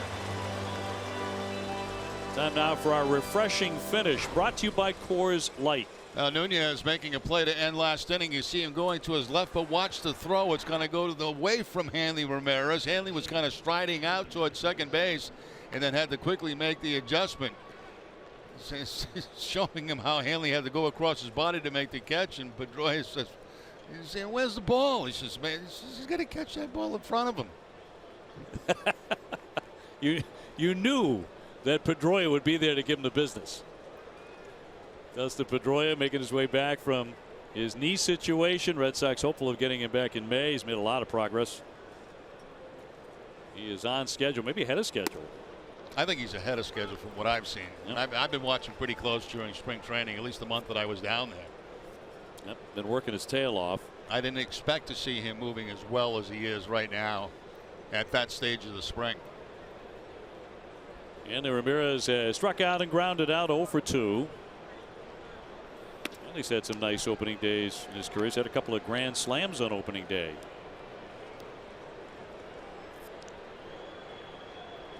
Obi, Jerry, I saw Dustin in the gym this morning at 6 a.m. So I think it's pretty safe to say that the minute we can see him back on the field, we will. Definitely working hard. So are you apparently at 6 a.m. in the gym. What are you doing? I was actually at the gym at 5 a.m. Dustin came in at 6. But. Oh, so he was straggling in. Given your schedule. You were at the gym at 5 a.m. this morning? I'm an early riser. Why not? Wow. Was there anybody else in there besides you? No. I can't imagine. It was just me. And then Dustin when he came in at 6. You know what I do when I wake up at 5 a.m.? I roll over. Yeah. Most people do. Look at the clock and say, no. That's it. Yeah. I got a couple more hours at least. Garen is dedicated. J.D. Martinez on deck. 3-0 Boston. Here on opening day for the Sox. Trying to win their 4th consecutive opening day. 2-2. Oh, he went for it and came up empty. Strike 3. Second time that Archer has got Hanley on a slider today. Got him back in the first inning, and then that time that was out of the strike zone. It was a high slider from Archer.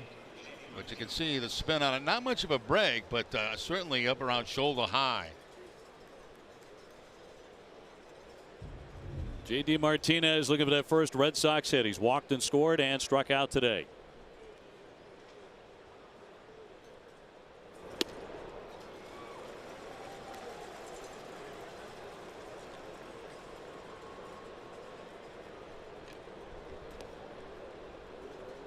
J.D. not just a slugger. He's been a good hitter in his career. In fact, a .285 lifetime average. He's batted 300 4 times. So he will take his base hits as well. Red Sox do have activity in the bullpen down the left field line. Matt Barnes is starting to throw.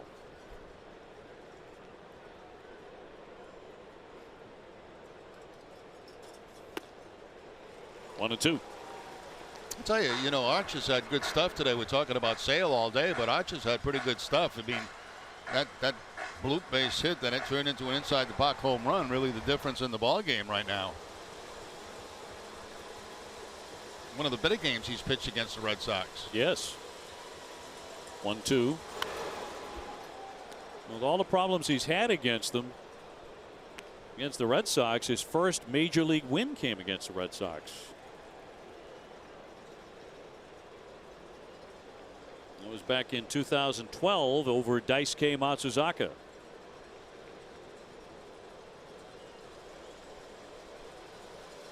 1-2. Strike 3. Got him looking.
Dunkin', because Dunkin's iced coffee is consistently smooth and delicious.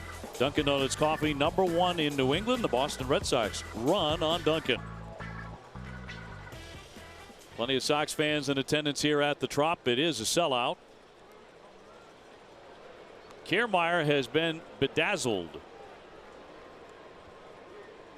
He struck out twice.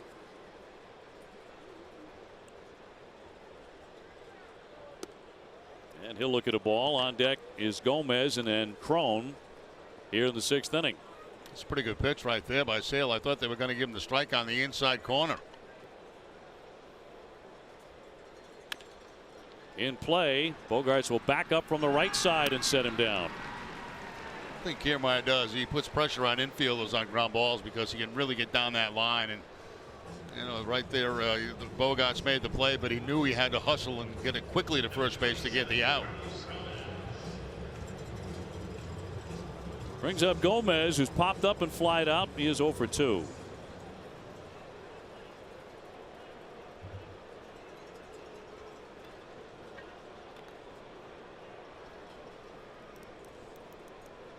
Sale last year leading a Red Sox staff that finished 2nd in the American League in ERA, 3rd in strikeouts behind Cleveland and Houston. And only the Dodgers and the Indians walked fewer batters. So the major reason the Red Sox won 93 and won the division was certainly the pitching staff.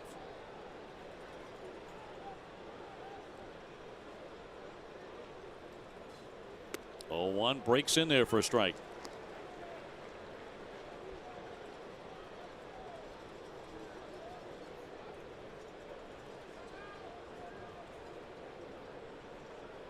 Looking for another 1-2-3 inning. Here's the 0-2.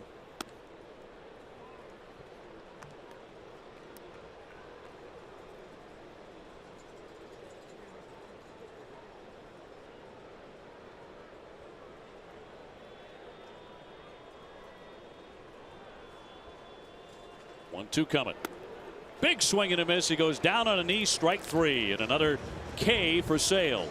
Just overpowering that time with the fastball. And the fastball that time was only about 92 miles an hour, but just, you know, throwing it up in the zone makes it look like it's a lot harder than that. And down on one knee goes Gomez, but he can't make contact. 8th K for Sale. He's fanned this man Crone twice here this afternoon. Nobody on, 2 down. He's mixing in the breaking ball beautifully. Yeah, he's all day long. You know, it's been the big sweeping breaking ball, the change up, and he's had that extra juice on the fastball when needed. Barnes is all warmed up down the left field line. Well, that's a meager wave. It just Dave, you're just not guessing right when you take a swing like that, right? You think a fastball's coming, all of a sudden here comes the breaking ball.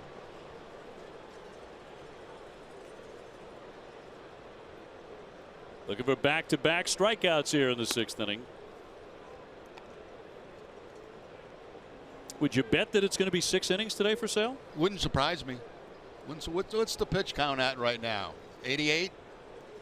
Yeah, wouldn't surprise me at all. Up by 3. 1-2.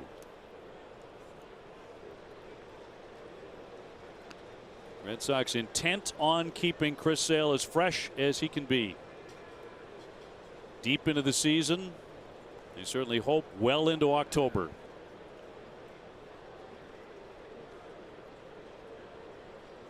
Perfect on opening day in his career. 3-0. Coming into this afternoon, the 2-2.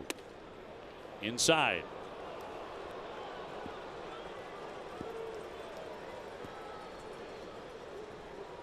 So 8 strikeouts, only 1 hit, the base hit by Echeverria back in the 2nd inning. That's been it. 3-2 to Crone.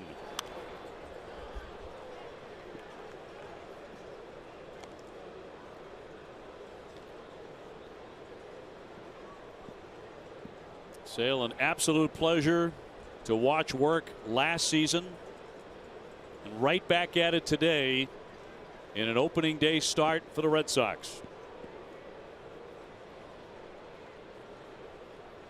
Once again, the 3-2. He swings and misses for strike 3, number 9 for Sale. A 1-2-3 sixth inning.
Brought to you by your New England Chevy dealers and the Chevy Silverado.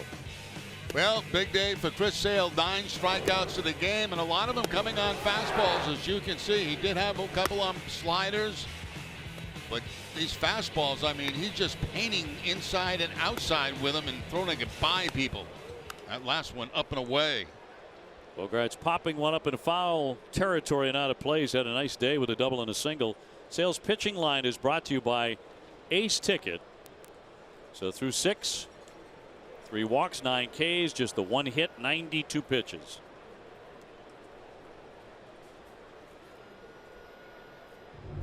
Here he is coming out after that 9th K.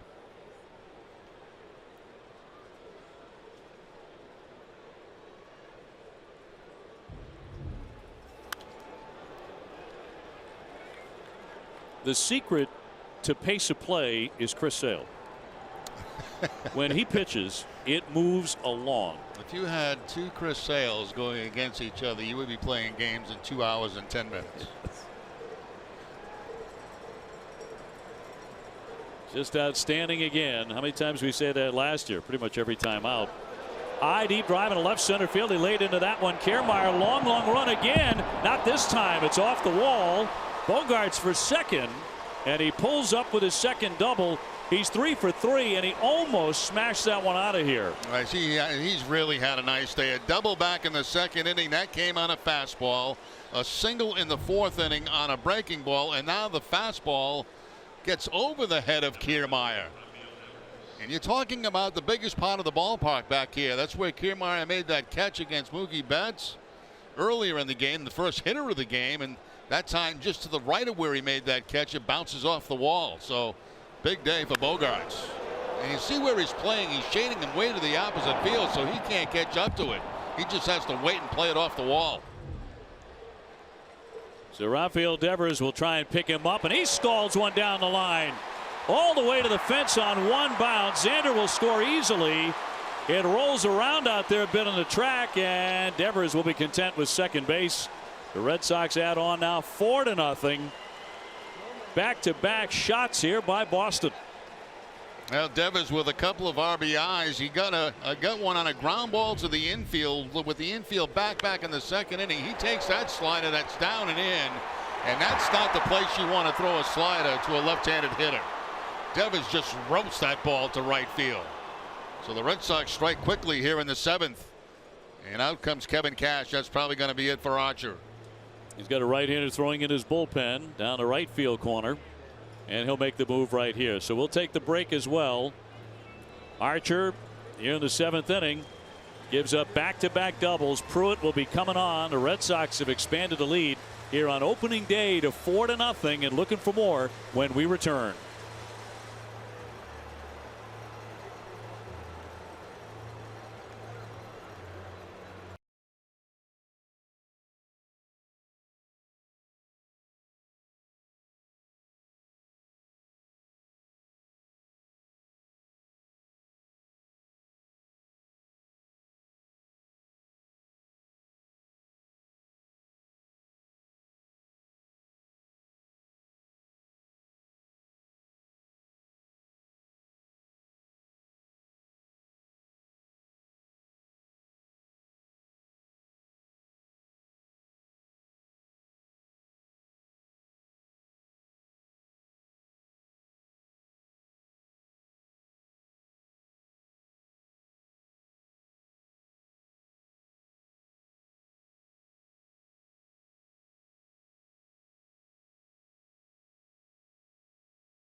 Vehicles with a passion for winter adventure, and by Franklin Sports, the official batting glove of Major League Baseball. Archer is done for the day. The Red Sox get in for 4 runs so far. Devers is his responsibility. He's now standing at second after ripping a double down the line just after Xander Bogaerts knocked one up against the center field fence. So Austin Pruitt comes out of their bullpen, a right-hander, to take on Eduardo Nunez. Eduardo has homered today, an inside the park home run. He's also struck out.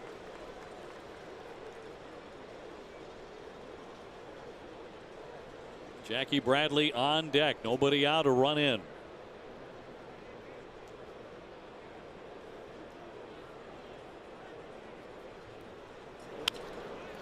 To the shortstop, friendly bounce for Echeverria, and a runner holding at second. That's the first out in the inning. Jackie on the way up. Want a head start on your Boston sports news? Subscribe to NESN.com's daily email newsletter, The Lead, and start your morning with the latest headlines in New England sports. Go to NESN.com/newsletter to subscribe today. Bruins have the Lightning tonight. That will follow our game. So it's a pretty big afternoon and evening for Boston sports, that is for sure. And we've got it covered for you right here on NESN. Jackie has popped up and grounded out 0 for 2.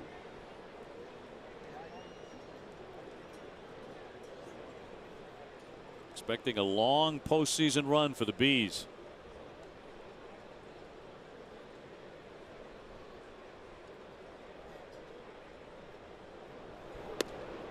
Right through there for a strike. You know, we did a promo during spring training how I was going to do a Facebook Live from the ballpark. I finally found out what that's all about as Barnes continues to throw. And what is that all about? In the bullpen. It's got to probably happen before a Yankee game at Fenway as the Yanks come in very early in the season. And what they're going to do popped up, playable. Echeverria and the third baseman Duffy there. He puts it away. You know what they're going to do, Dave, is they're going to have some type of a Facebook thing, like, you know, a camera that's going to follow me around, like I think 10 minutes before the start of the pregame show, and it's going to be just like basically going through the hallways where we work, going into the booth, seeing you prep for a game, doing different things like that. And so I found out what it was, and it's going to be kind of cool, you know, if we can put it all together in time. So that's what that promo was all about. I had no idea about it until as you read it. You had no idea. I had no idea, but I since I found out. Always a good idea to know what you're reading and exactly what it is beforehand. But you were such a pro, you zipped right through it without any issues. Vasquez with a bounding ball to Echeverria, and that will retire the side. Nothing gets to Jerry. Red Sox on top here, 4-0 in the middle of the 7th.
Look at telescopecasual.com.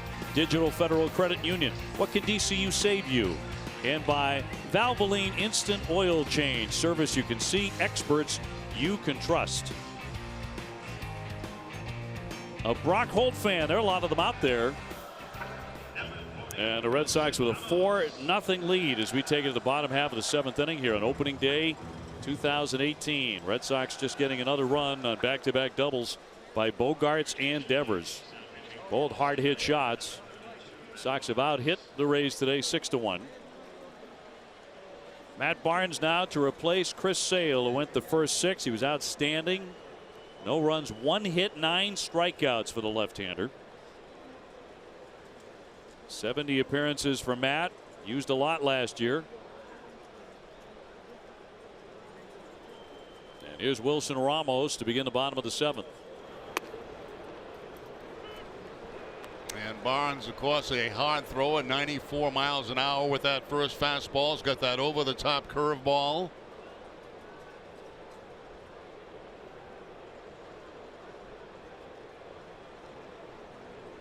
Matt, the Yukon product, fires an 0-1. Third baseman Devers will scoop this one to his left. On target for the out. Nice agile play there by Devers at third base. Had to move very quickly to his left. He has a couple of RBIs today. CVS Health is investing $50 million over 5 years to extend their commitment to helping people lead tobacco-free lives and move us one step closer toward a tobacco-free generation. You can learn more at cvshealth.com/be-the-first. Bernard Span has walked and popped up today. That was against Chris Sale.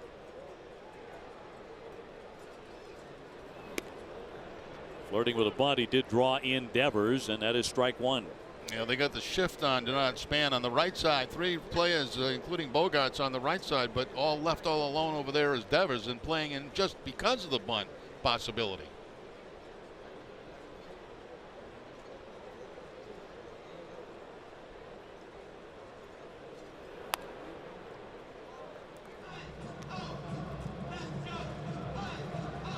Did you see what happened to Salvador Perez? You were telling me about that prior to the game. Royals all-star catcher. How about this one? He sprained a knee, and he's going to miss 4 to 6 weeks. He was injured carrying his luggage up the stairs of his home on Tuesday night when the team got back from spring training.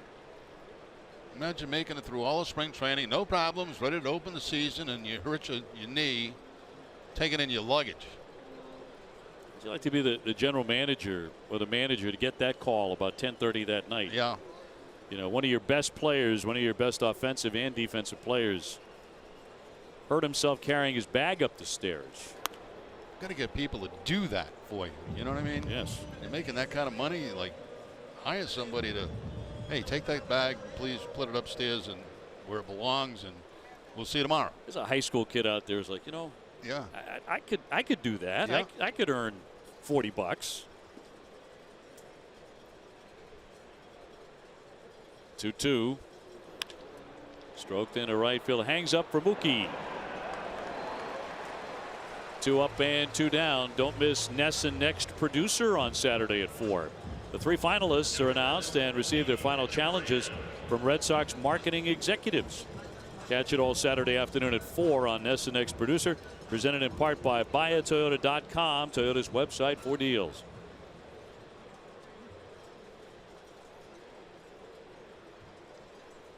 Base is empty. Echeverria has singled. And he's also grounded out, but that base hit, the only hit the Rays have today. Changeup it looked like that time from Barnes. He's basically fastball curveball, but that time looked like mixed in a changeup to pick up the strike on Echeverria. Echeverria hails from Cuba. Recently went back for the first time since 2009 to visit his family in Cuba.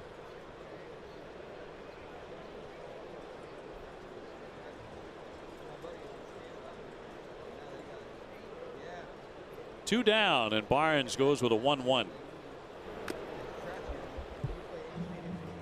You saw that breaking ball, that curveball up around his eyes. He had a pretty good swing at it. Very disappointed that he fouled it back. Now the 8th inning, the Sox will have Betts, Benintendi, and Ramirez due up. It's like back to the fastball.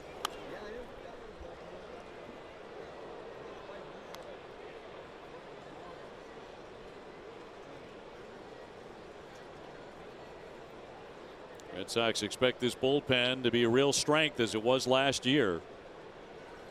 Anchored, of course, by the incomparable Craig Kimbrell.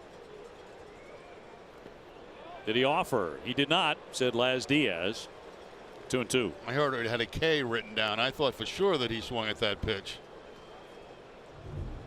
Take a look from the side. No, he did a good job holding up. My bad.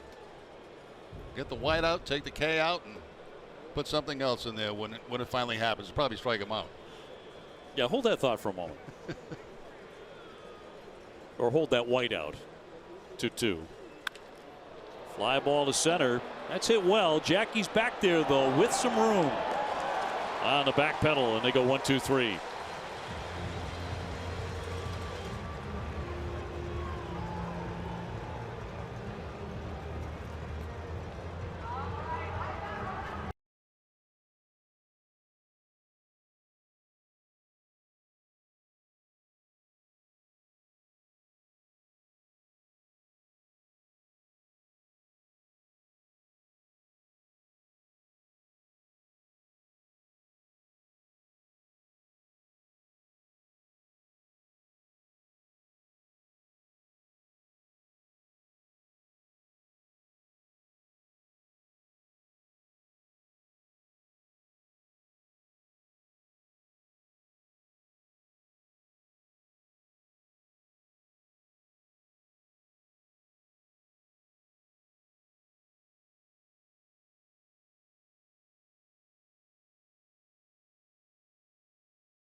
Lightning game and a full recap of opening day. NESN Sports Today is presented by People's United Bank.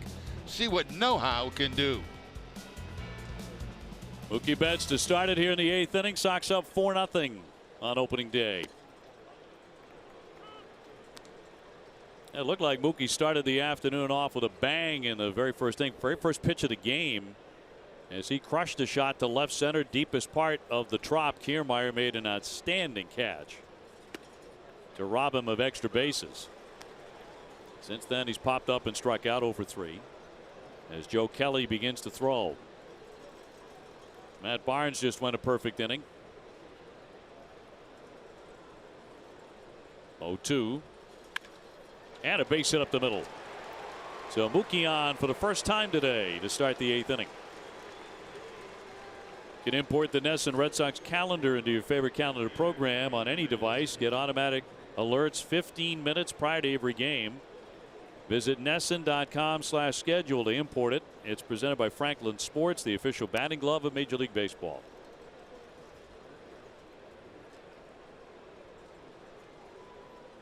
Always good to get that first hit under your belt, and it looked like Mookie, as you said, Dave, had it in his first at bat, a home run, but no, that was taken away, and now he does pick up the first hit of the game for him. Stole 26 bases last year. Not running on strike 1 to Benintendi. Now, there is a possibility that he could run in this situation, and with Benintendi at the plate. Red Sox starting an outfield of Benintendi, Bradley, and Betts for the second year in a row. 0-2-0-3 the last time they had the same outfield in back-to-back openers, and then it was Manny Ramirez, Johnny Damon, and Trot Nixon.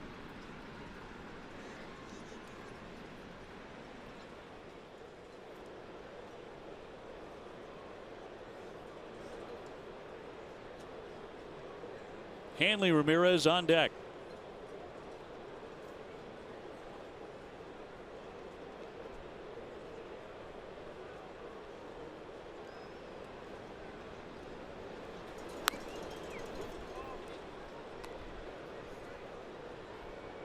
Benintendi trimming the locks before he got to spring training. Looks like a different kid, doesn't he? In more ways than just that, too, because he's bigger. He's put on weight. He's added size, lower half, and the top half as well. Very concerted effort as he wants to keep that weight on. He tends to lose so much of it during the course of the summer.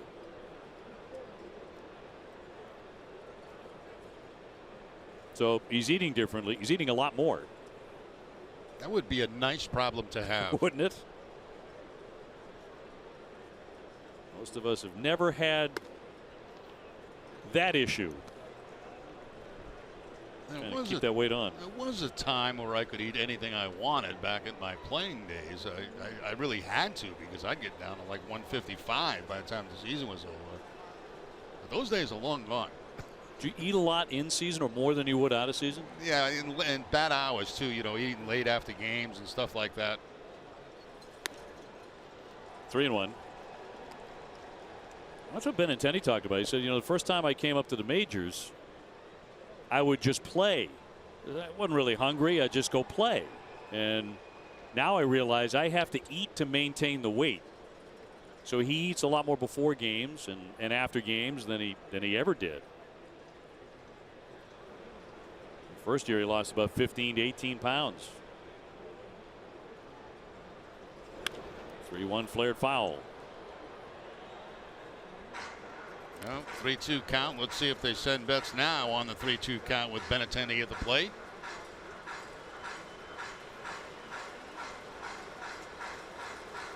Andrew did not hit a home run against Tampa Bay last year.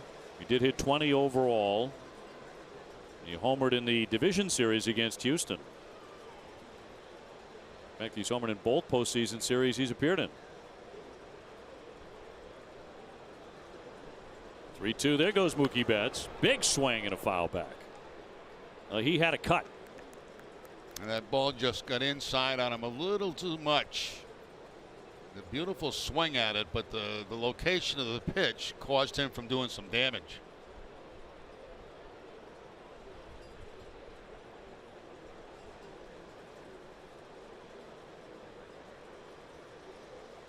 Nobody out, a man on. Red Sox ahead 4-0.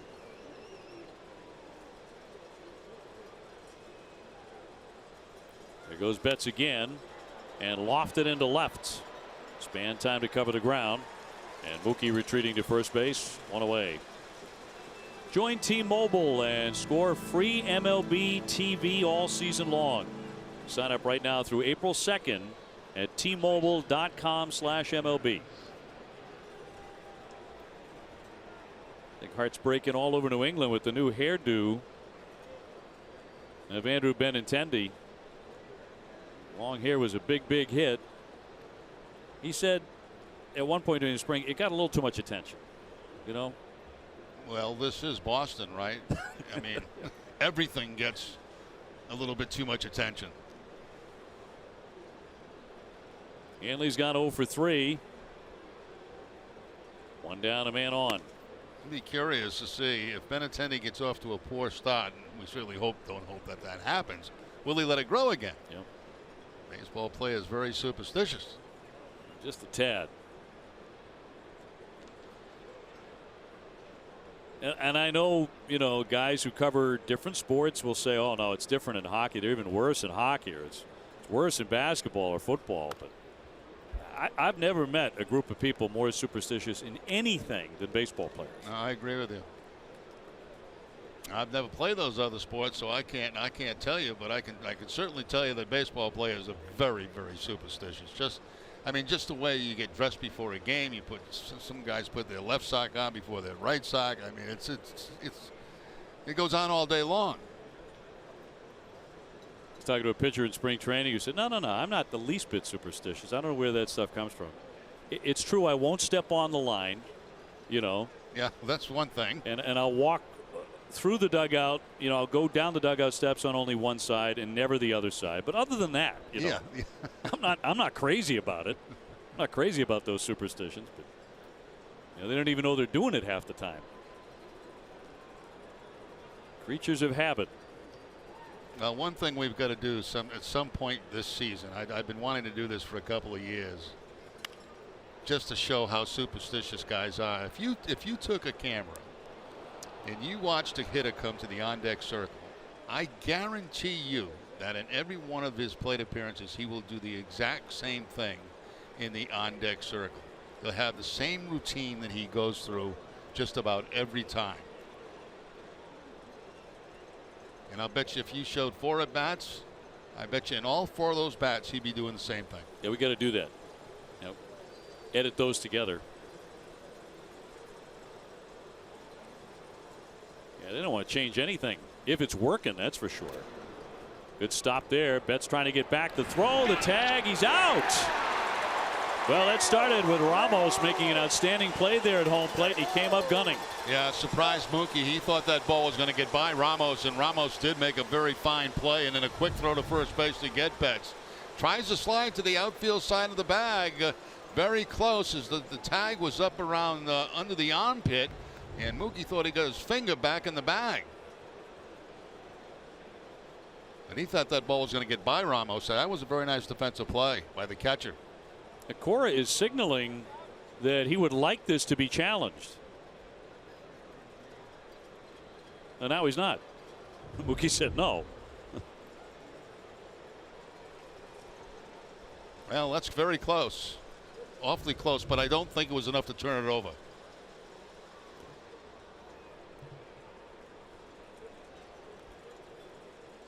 So the Red Sox lose a base runner. And there are 2 down here in the 8th inning, leading it 4-0.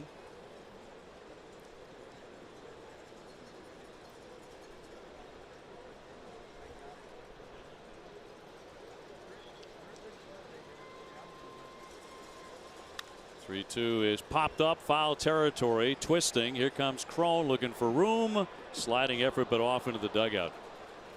Why wouldn't he have challenged that there? Any idea?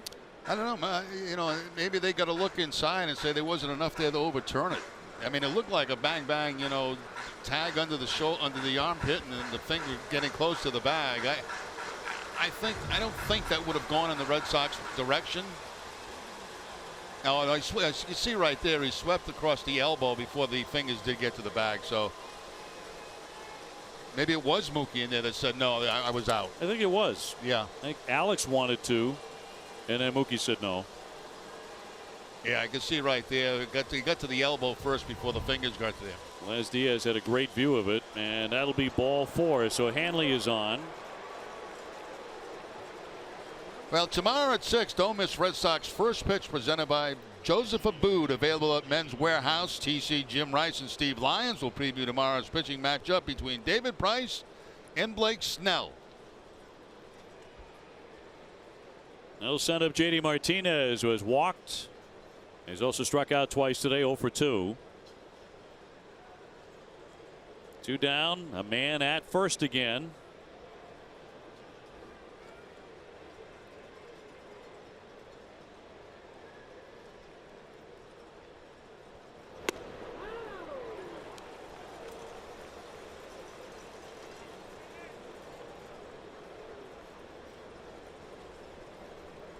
Martinez batting out of the 4th spot, the designated hitter.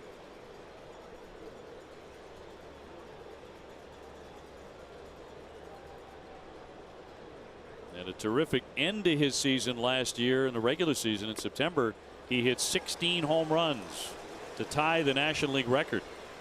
Now still looking for his first in a Red Sox uniform. Did not have one during spring training, which is no big deal. And of course, this being the opener for the 2018 season. A couple of strikeouts, walk.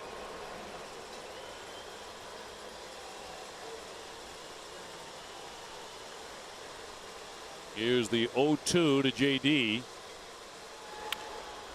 In play, third baseman Duffy with a big hop.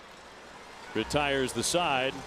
Martinez now 0 for 3. Red Sox in the lead here 4-0 on opening day. Kelly coming on as we stay in the park. Boston, as it is throughout New England, the old reflected in the new. One part history, one part hope. With equal parts confidence and character, with hope for history. These Boston Bruins have surpassed most expectations, but not their own. He scores! You would have to have seen this to believe it! The Bruins' quest for the cup on NESN, presented by Xfinity. I still don't get how some stores can charge so much for a mattress that's so similar to mine. Let's compare. My Bob-O-Pedic Sky Queen mattress set at only $7.99 versus the Tempur-Pedic Cloud Prima at a whopping $19.99. Both have luxurious memory foam, but I add cooling gel and a new cool-to-the-touch fabric. Plus, the Sky is 11.5 inches thick versus their 10. Has 3 firmness levels to their 1, and an 18-year warranty versus their 10. All for $1,200 less. Bob's Discount Furniture. Oh, manatees, a.k.a. the sea cow. Oh, there's one.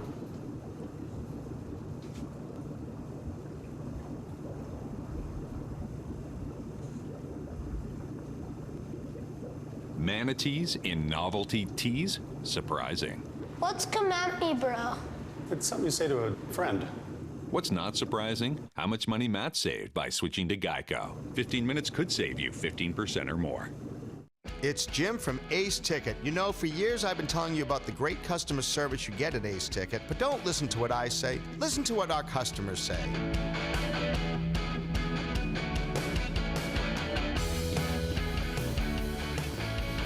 Well, it feels great when you read something like this, and this is the service that we're proud of. We know Boston. We've been here for 35 years. We go to the games just like you. We're Boston sports fans just like you, and we're here to give you the tickets you want and the service you deserve. Back at the Trop on opening day, and the Red Sox holding a 4-0 lead on the Rays. About to hit them 7-1. And it'll be Mitch Moreland taking over at first base for Hanley Ramirez, and Joe Kelly is the new pitcher. Joe 4-1 last season with that low ERA, 2.79, and one of the great fastballs in the game. Here's the number 8 hitter Robertson, to be followed by Refsnyder and then Duffy.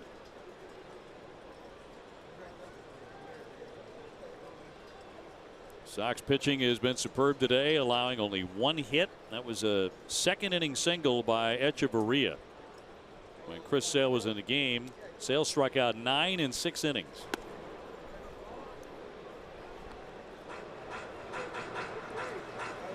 And it's kind of as we predicted prior to the ball game. We're talking about how they're going to try to keep his innings down, his pitch count down early in the ball game, not let him go into the 8th inning. 6 today.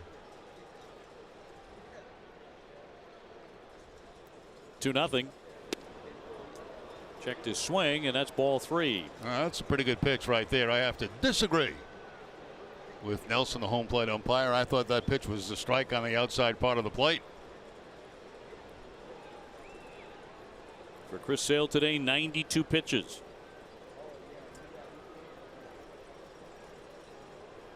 And the 3-0 pitch to Robertson. Taking all the way the automatic strike.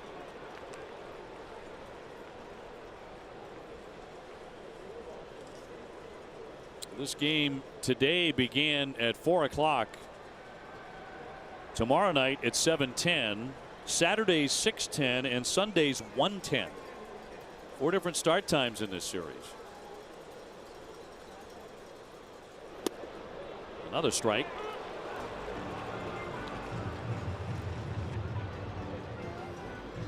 Well, that's the same pitch right there that he didn't get called a strike earlier in this at bat. We apologize for you not being able to see the miles per hour of the pitches. We have a technical issue today, which we hope to have ironed out for tomorrow. I'll guess the last pitch was 99. 3-2 to Robertson. I'm way off. I'm way off. That was 97. So not way off, but I mean. Yeah, but not, as an analyst, you've got to be on target. And, 97, 98. There's no excuse for that, Dave. You're tough on yourself.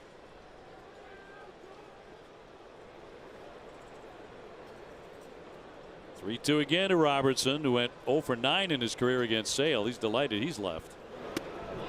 And he walks him in the end.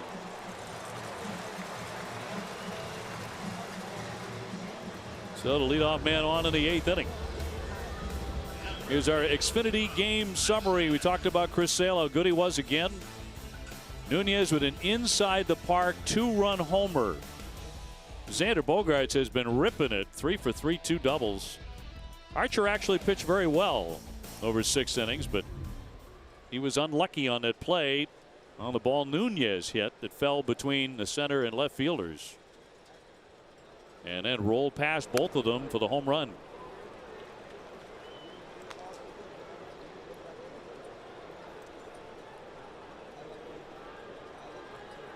Rev Snyder has been very patient today. He's walked twice.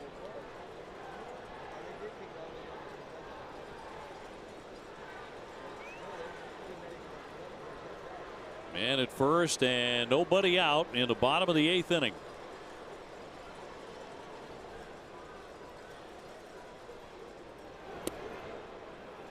What's that pitch? I'm begging. I'm begging this inning. There's 2 that I thought was strikes. One was a fastball. That was a breaking ball down, I thought, knee high. Looked like a slider. Is it too low? I don't think so. Because that's just me.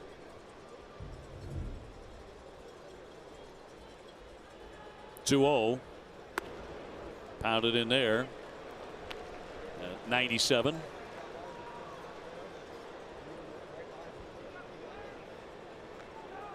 Red Sox will play the Rays 4 times, then go to Miami for 2 games, then head back north, have an off day before the first homestand of 2018 against Tampa Bay on Thursday, April 5th. Right past him.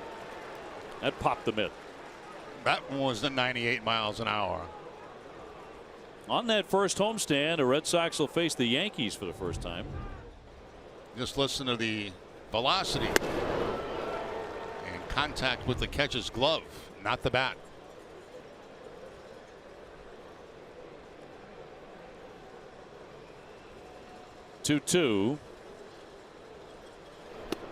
Kelly strikes him out. He froze him.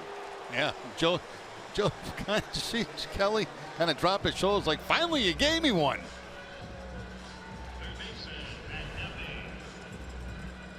Amica Insurance, great service, great coverage, and great price for auto, home, and life insurance. Now those pitches there have not been going his way, but finally one does. And I love Kelly's reaction to it. Yeah, you gave me one. So Joe getting his first strikeout of the season. That sends up Duffy, who has struck out, flied out, and grounded out. That was against Chris Sale.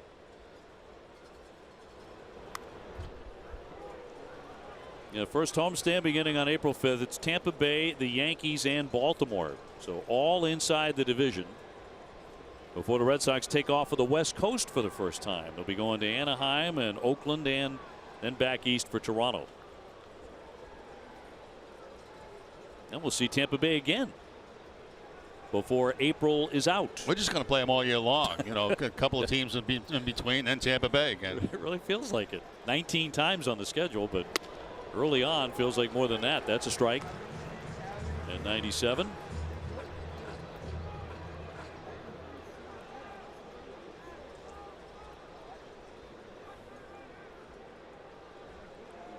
It's like a continuation of spring training, isn't it? You just come up a few hours from Fort Myers. You play the Rays, who you play during spring training quite a bit. That's a ball, no throw by Vasquez. Back to first is Robertson. Yeah, a lot of the Rays, and as you mentioned, we saw them a ton in spring training too. Notice the 1 o'clock starts on Saturday at home this year, and Sundays.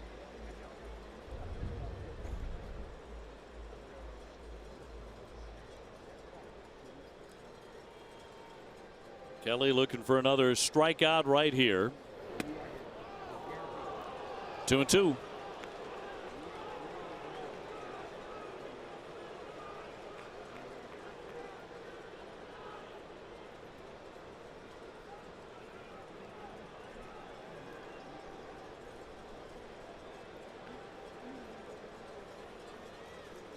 Duffy, the hitter, missed all of last season recovering from Achilles surgery. 3 years ago, he was the Giants' everyday third baseman. Swats that one to right field. Mookie Betts on his horse, can't get it. That'll be up against the very top of the fence after a hop. They're going to send in a run. Robertson rounding. He's going to score. Duffy down to second base with a run-scoring double to put Tampa Bay on the scoreboard. It's 4-1. Now, Betts was playing fairly shallow out there in right field with Duffy at the plate, and he put a pretty good charge into that one. I think Mookie knew after about 2 steps he was not going to be able to get to that. There's a breaking ball from Joe Kelly, and you can see Mookie just putting the glove up and now just play it off the wall. Just their second hit all day. But it drives in a run, a double by Duffy. A pretty good hitter. I mentioned he missed all of last year. That's the reason his last double was 2016. But when he played every day with the Giants, he hit .295. Kiermaier next. He's 0 for 3 with one great catch.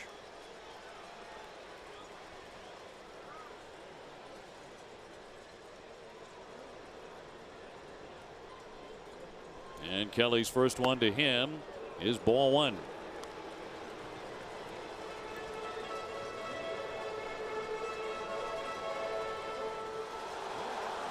Kiermaier facing Chris Sale. Struck out his first 2 times up, and he made contact the last time with a tapper to second.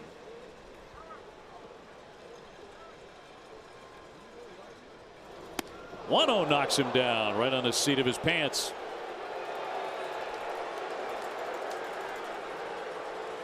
And Levangi's starting to get on that horn, maybe to get someone warmed up here. Kelly a bit on the wild side. Yeah, this ball up and in, and you can see right above the elbow, and down goes Kiermaier. Kelly having some battles with his control here in the 8th inning. Red Sox going to get Carson Smith going. Has battled his way back from Tommy John. Here's the 2-0 from Kelly. That's a ball. Throw down. The tag is not in time. So the count goes to 3-0 on Kiermaier.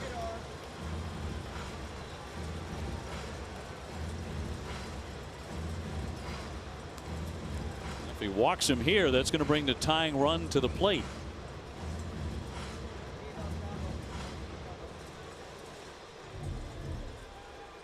There's a pickoff attempt at second base. Big secondary lead taken by Duffy, but the throw is going to be to the second base side, and no way Bogarts can get to him in time. Kiermaier does have a little power. 15 home runs last season. Here's the 3-0. That's right.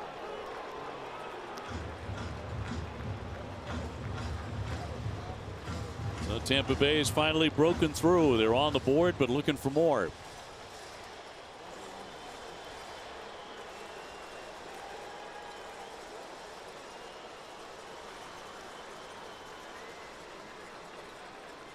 Hitters count here for Kiermaier, the 3-1. Right past him. That had good velocity. 98 up around the letters.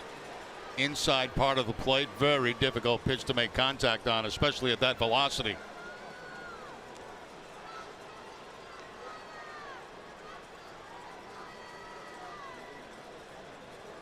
Carlos Gomez on deck.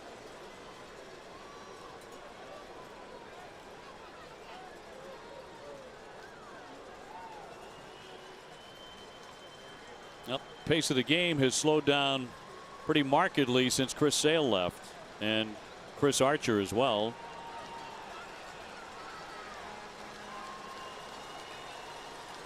Here's Kelly's 3-2. And another close one, but he walked him. And so that's going to put runners in first and second. Second walk of the inning for Kelly. And here comes Dana Levangie. Tomorrow at 6:30, don't miss Red Sox Game Day Live, presented by DCU. TC, Jim Rice, and Steve Lyons will discuss the importance of the Red Sox getting off to a fast start. DCU, Digital Federal Credit Union. What can DCU save you? Dana Levangie, that's quite a story. As you look at Carson Smith getting loose, still getting loose, but Levangie, you know, done everything in this game. Scouted for the Red Sox, got a chance to be the bullpen coach, and very quickly after Cora was named manager, became the Red Sox pitching coach. So, you know, credit Levangie putting his time in at many levels of baseball and getting the respect of the pitchers. And they were all very pleased to see Levangie be named pitching coach. Yep, it was a popular decision on the staff. So some drama brewing here all of a sudden. A run in for Tampa Bay, first and second, with Gomez to climb in. He's certainly a home run threat. He hit 17 last year with Texas. He's 0 for 3 today. Kelly firing in strike one. Probably a good time to let you know that the major rule change in baseball this year is mound visits limited to 6 per team per 9 innings. Teams will receive an additional visit for every extra inning. And if you notice, there have been very few infielders or catches coming to the mound in this game today. Yes, great point. He did not offer.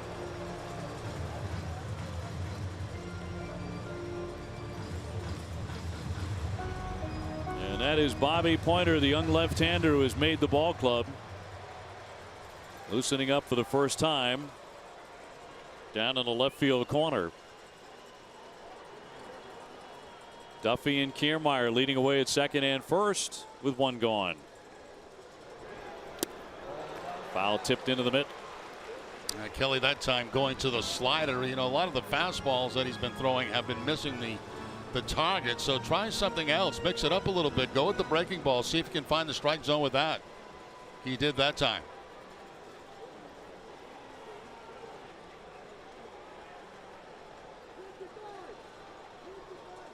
Now looking for a big strikeout here. The 1-2 to Gomez.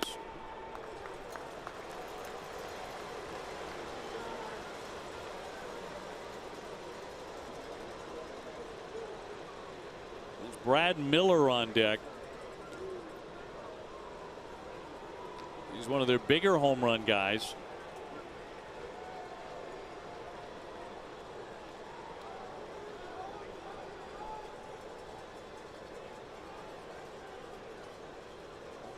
Carson Smith looks ready to enter this game. He is all warmed up in the bullpen. And Kelly's 2-2.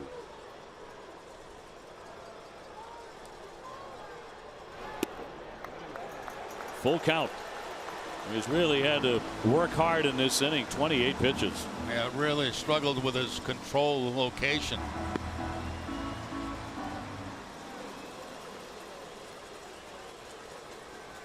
Warner still throwing.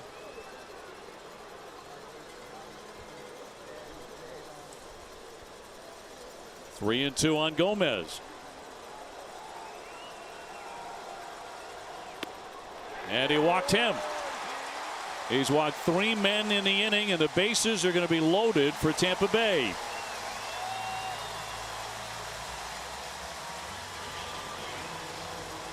And the Red Sox new skipper is coming out.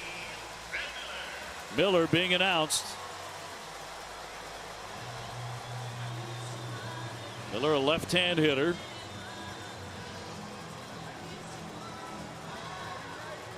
And out comes Kelly after walking 3 and allowing a double, and he leaves behind a mess. The bases are all loaded up with 1 down. It'll be Carson Smith to come on to face it. The next batter, who will be C.J. Cron, actually will be Miller hitting for Cron. And we'll be back with more in a moment. Red Sox ahead 4-1 here in the 8th.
Join T-Mobile and score free MLB TV all season long. You can sign up now through April 2nd at T-Mobile.com/MLB. Well, Dave, we'll see how this works out. You know, you had a left-hander in the bullpen in Pointer and Smith warming up, and they bring the left-hander in. And Cora always feels like, you know, right-handers can get lefties out, and they should be able to just as well as lefties. And plus, you got the young kid out there at this stage of the ball game. It may not be the proper place to give him his major league debut. In there for a strike. Big time ground ball guy, of course, and Carson Smith when he's right, and he certainly looked it during the spring. And that's exactly what they're looking for right here. Miller had an awful year last year. He batted just .201, 3rd lowest in franchise history, but he's always come up big against the Red Sox for some reason. Smith trying to stop that. 1 ball and 1 strike.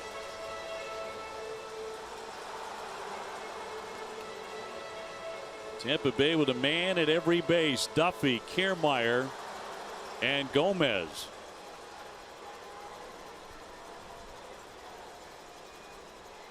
And Carson Smith with a 1-1. Oh, goodness. Where's that pitch? The plate has tightened up in this inning. Yeah, it really has. Jeff Nelson back there. I mean, Kelly didn't do himself any favors, but there are a few that didn't go his way early in the inning. Yeah. That looked like a good pitch on the inside part of the plate. Sox up by 3, but bases jammed up here for Tampa Bay. And that's too low. Vasquez with the stop, 3-1.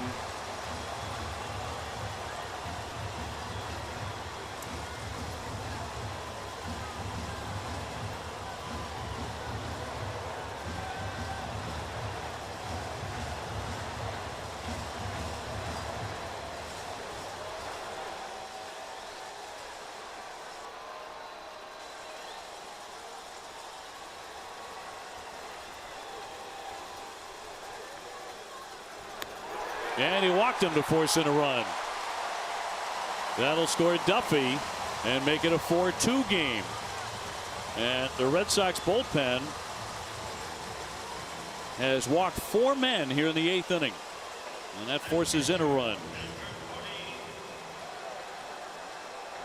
Well, about 45 minutes ago, you never thought the Red Sox would get to this point. No. Where Tampa Bay would have tying runs in scoring position and the go-ahead run at first. No, it was a 4-0 game, and it didn't feel like much of a game. You know, it felt like an easy Red Sox victory. All of a sudden, the game's on the line.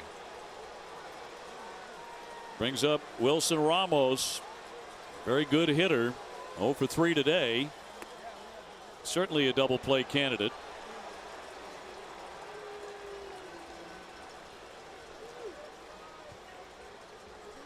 Ramos' best year was with Washington a couple of years ago. He hit .307 with 22 homers. So he can be dangerous.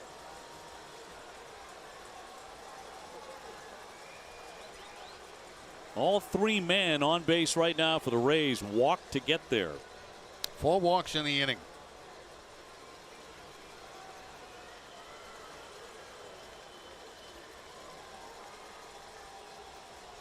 Carson Smith with the 0-1 home. And that's in there for a strike.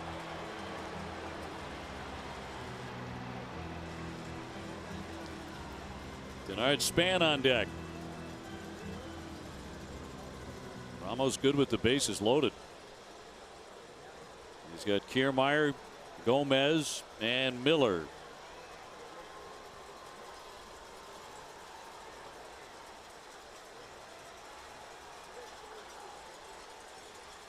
Oh, 2.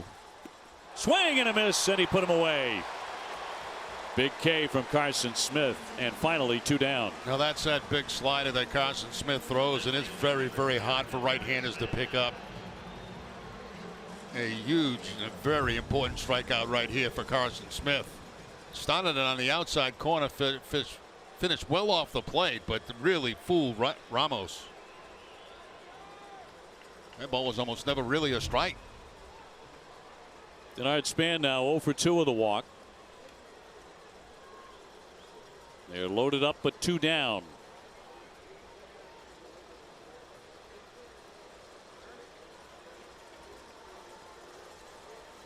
Four 2 Sox.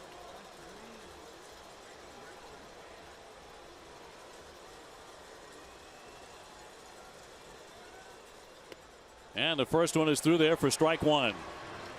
So he gets ahead. Red Sox stacking 3 men on the right side as you look at Colomé up in their bullpen for the 2nd time. Devers by himself on the left side against Span.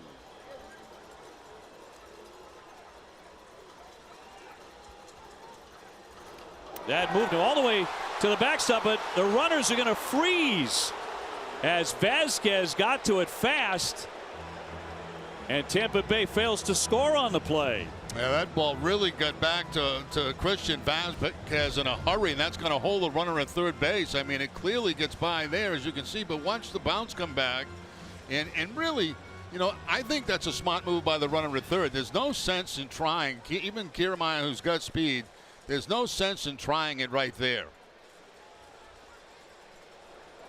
Don't want to make the last out of the inning on a play like that at home plate when you've got something going here with bases loaded.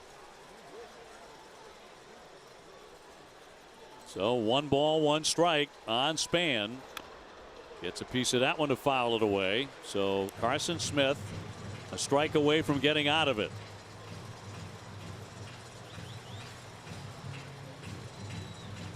Before this inning, it was a beautifully pitched game by the Red Sox. This has been a very ugly inning.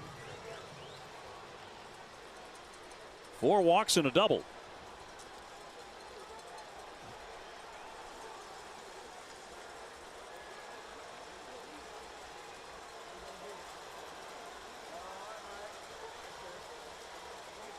Smith with a 1-2. Diving down, and again a stop for Vasquez. 2 balls, 2 strikes.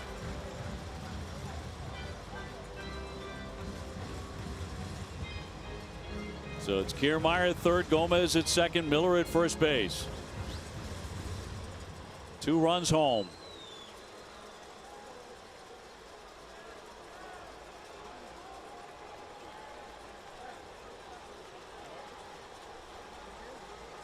Carson Smith trying to put a stop to it. The 2-2. It's all filled up now. Tried that slide and overthrew it a little bit that time. Not even close to the outside corner. So the string is out. And everybody's going to be going on this. Anything in the gap, you're talking about 3 possible runs. Outfield very shallow too, with Span at the plate.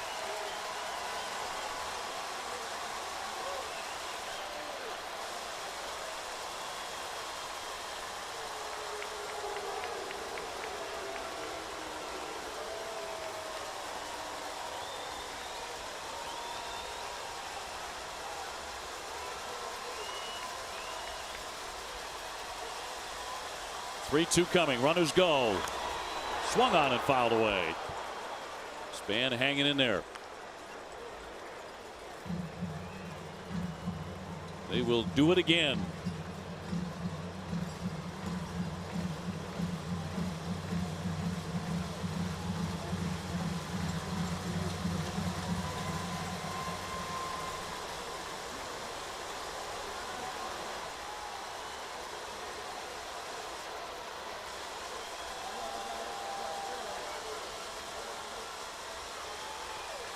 Taken off again from first, second, and third. 3-2.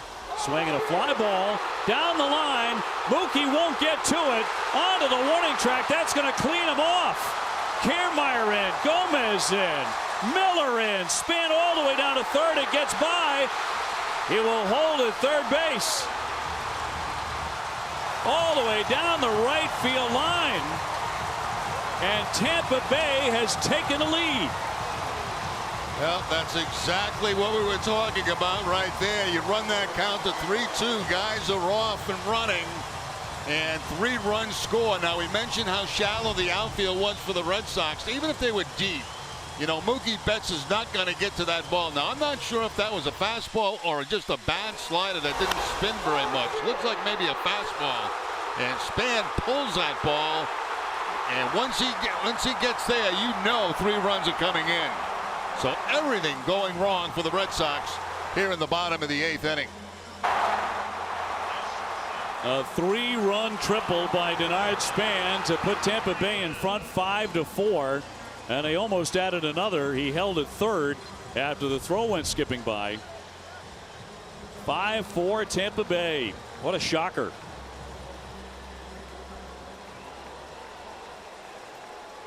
And every man who walked in the inning has come in to score.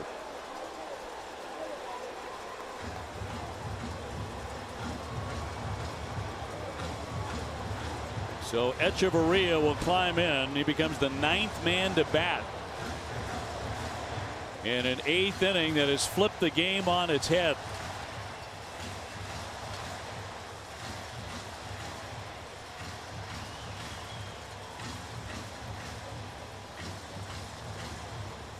Well, this is stunning. Yes, it is.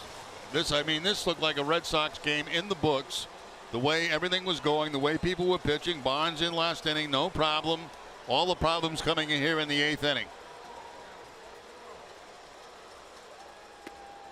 And Smith will miss ball 1. And Tampa Bay only has 3 hits in the entire game, and yet they lead 5-4. That's pretty incredible. In this inning, a double and a huge triple. Denard Span with the bases loaded. And the Red Sox pitchers have just become allergic to the strike zone right now.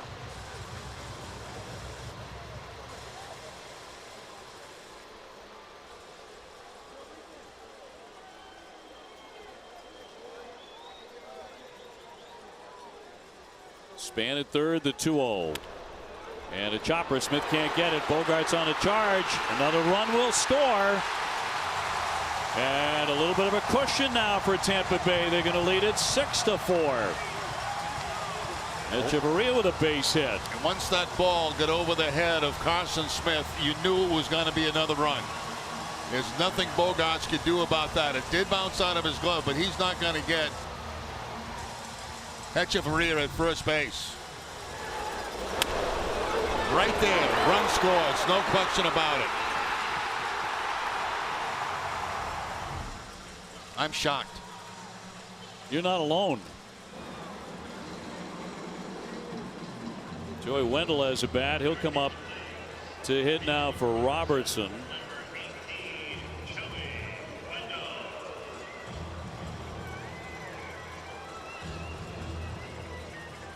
And Robertson was the guy who started this mess by taking ball 4 at the hand of Joe Kelly. Then Duffy doubled. Kiermaier walked. Gomez walked. Miller took ball 4. That forced in a run. Reloaded the bases. And after Ramos fanned, as Pointer begins to throw again, Denard Span with the crucial blow, the 3-run triple. Echeverria now with an infield single to drive in another run. Now the question will be asked after the game, why didn't you bring in the left-handed Pointer? And I'm going to stay with what I said. You know, he's a kid and you don't want to put him in a high-level situation in his first outing. And Cora believes in the fact that, you know, right-handers should be able to get left-handers out. That hasn't happened today. Now Pointer back up.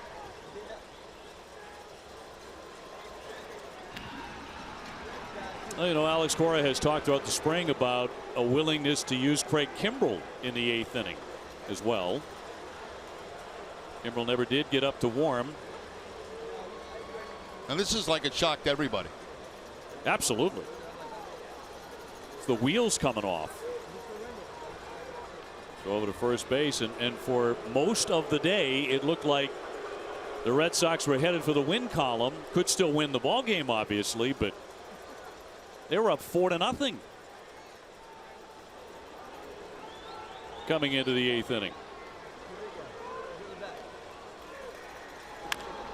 Another high chop off the turf. Xander Bogaerts will flip to get him and finally retire the side. That was gruesome. Tampa Bay now on top 6-4.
Alexa Strikes Out Hunger program by Old Dominion, the official freight carrier of Major League Baseball and the Red Sox, and by your local New England Ford dealers. Wow. This game turned on its head as Tampa Bay has struck for 6 runs.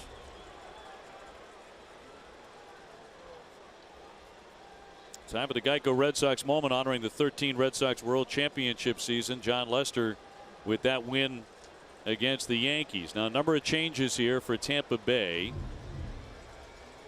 Wendell will stay in the game. He'll play second base. Miller remaining in to play first.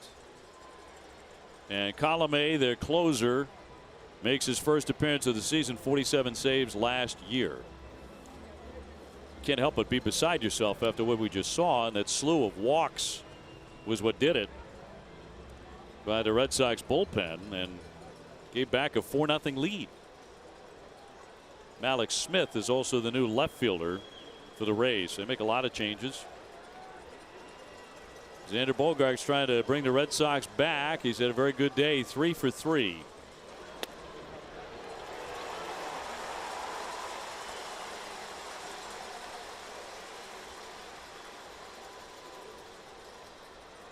Red Sox walking 4 men in the bottom of the 8th inning, and they all scored.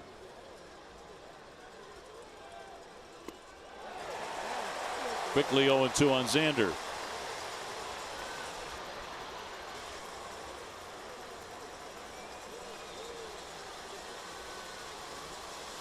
Devers on deck, and then Nunez here in the 9th. Red Sox trying to recover. Fly to center. Kiermaier backpedaling for out number 1. Red Sox baseball in NESN is sponsored by Southwest Airlines.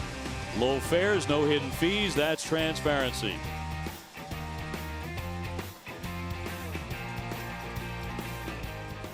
Rafael Devers next. He's gone 1 for 3 today with a couple of RBIs, including a double to drive in a run last time up. Boy, that leaves you speechless, Jerry Remy. Well, you know, it's just like 2 different games. I mean, one that completely had control by the Red Sox. Looked like it was going to be a pretty easy win for him. You know, you had Kimbrel waiting to come in the 9th inning to shut it down. And then all of a sudden, you know, you blink your eye, and there's 6 runs on the board, and mostly due because of walks. No defense for that. For ball 4, here comes the 1-0. Through there for a called strike. Well, cut fastballs from Colomé. Cut that one right to the outside corner.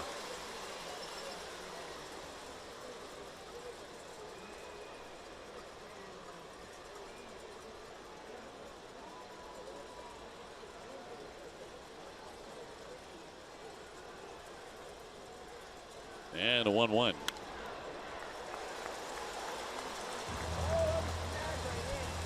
Fans join Xander Bogaerts and become part of the Franklin family by designing your own custom batting gloves at franklinsports.com. Franklin Sports, proud to be the official batting glove of Major League Baseball.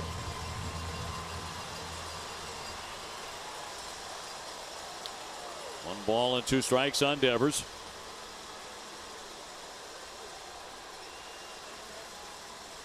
And Colomé flied out of play.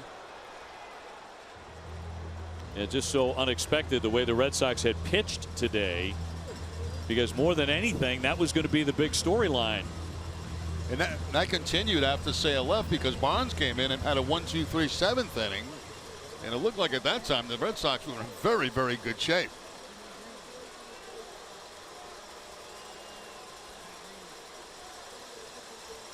One, 2. And 5 of the first 7 innings by Red Sox pitching, Tampa Bay went 1-2-3. That's how good they were. But it came apart in pieces in the bottom of the 8th inning. A walk, a double, a walk, a walk, a walk, a triple, a base hit. On the infield, high bounder. Wendell throws low, and a dig by Miller to get the out. So 2 down in the Red Sox 9th. Now Miller's come into the game and played a pretty big role. Getting that walk brought in a run, and now he makes a beautiful pick at first base to save the second baseman of an era, Wendell. That's not an easy hop to make a play on.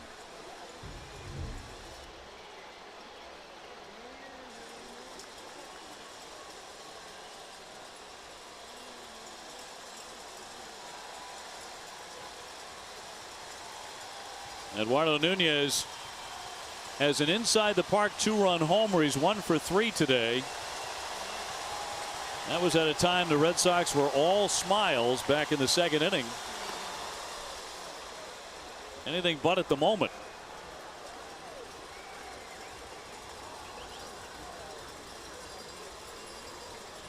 Jackie Bradley hoping for an opportunity to hit here in the ninth.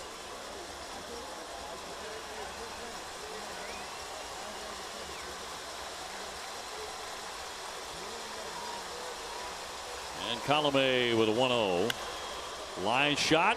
That's headed for the corner. That's down and up against the fence. Nunez to second base, and the Red Sox are still alive here in the ninth inning.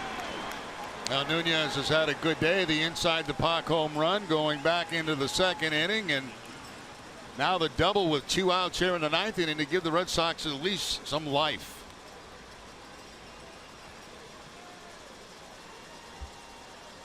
So home run and a double for Eduardo. That'll send up Jackie Bradley with a chance. Jackie 0 for 3 today. Popped up twice and he's grounded at first. 17 home runs last season.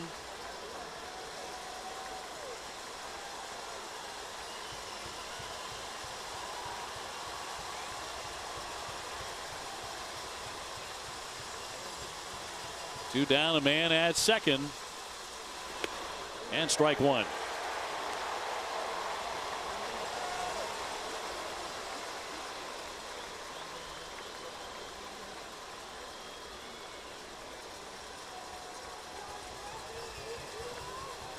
Bradley representing the tying run at home plate.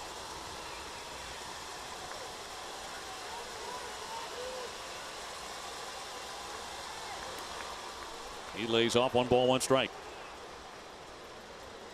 It's interesting. He throws that cutter about 88, 89 miles an hour. Then when he throws a straight fastball, it's about 95, but a lot of cutters from Colomé.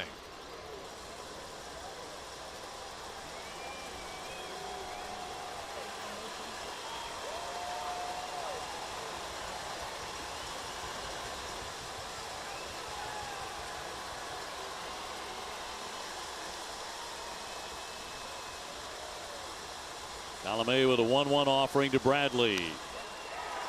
Trickles that one foul. 1-2. Red Sox held a 4-0 lead going to the bottom half of the 8th inning and gave up 6 runs.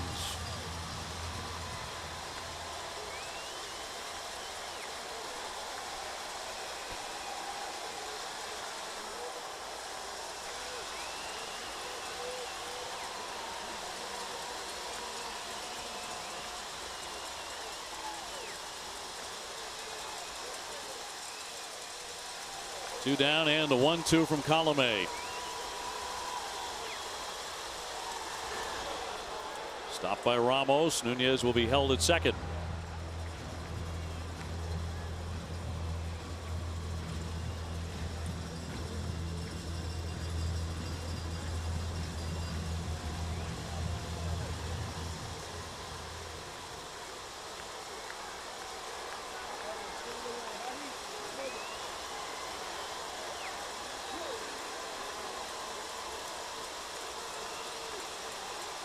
Vasquez on deck.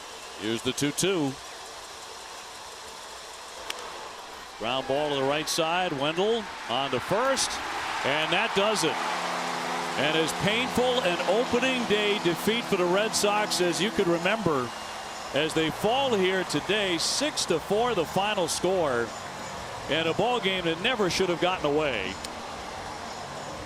The Red Sox lose here to Tampa Bay. The final score 6-4. This may take a while to break down. Let's get it back to the studio now in TC.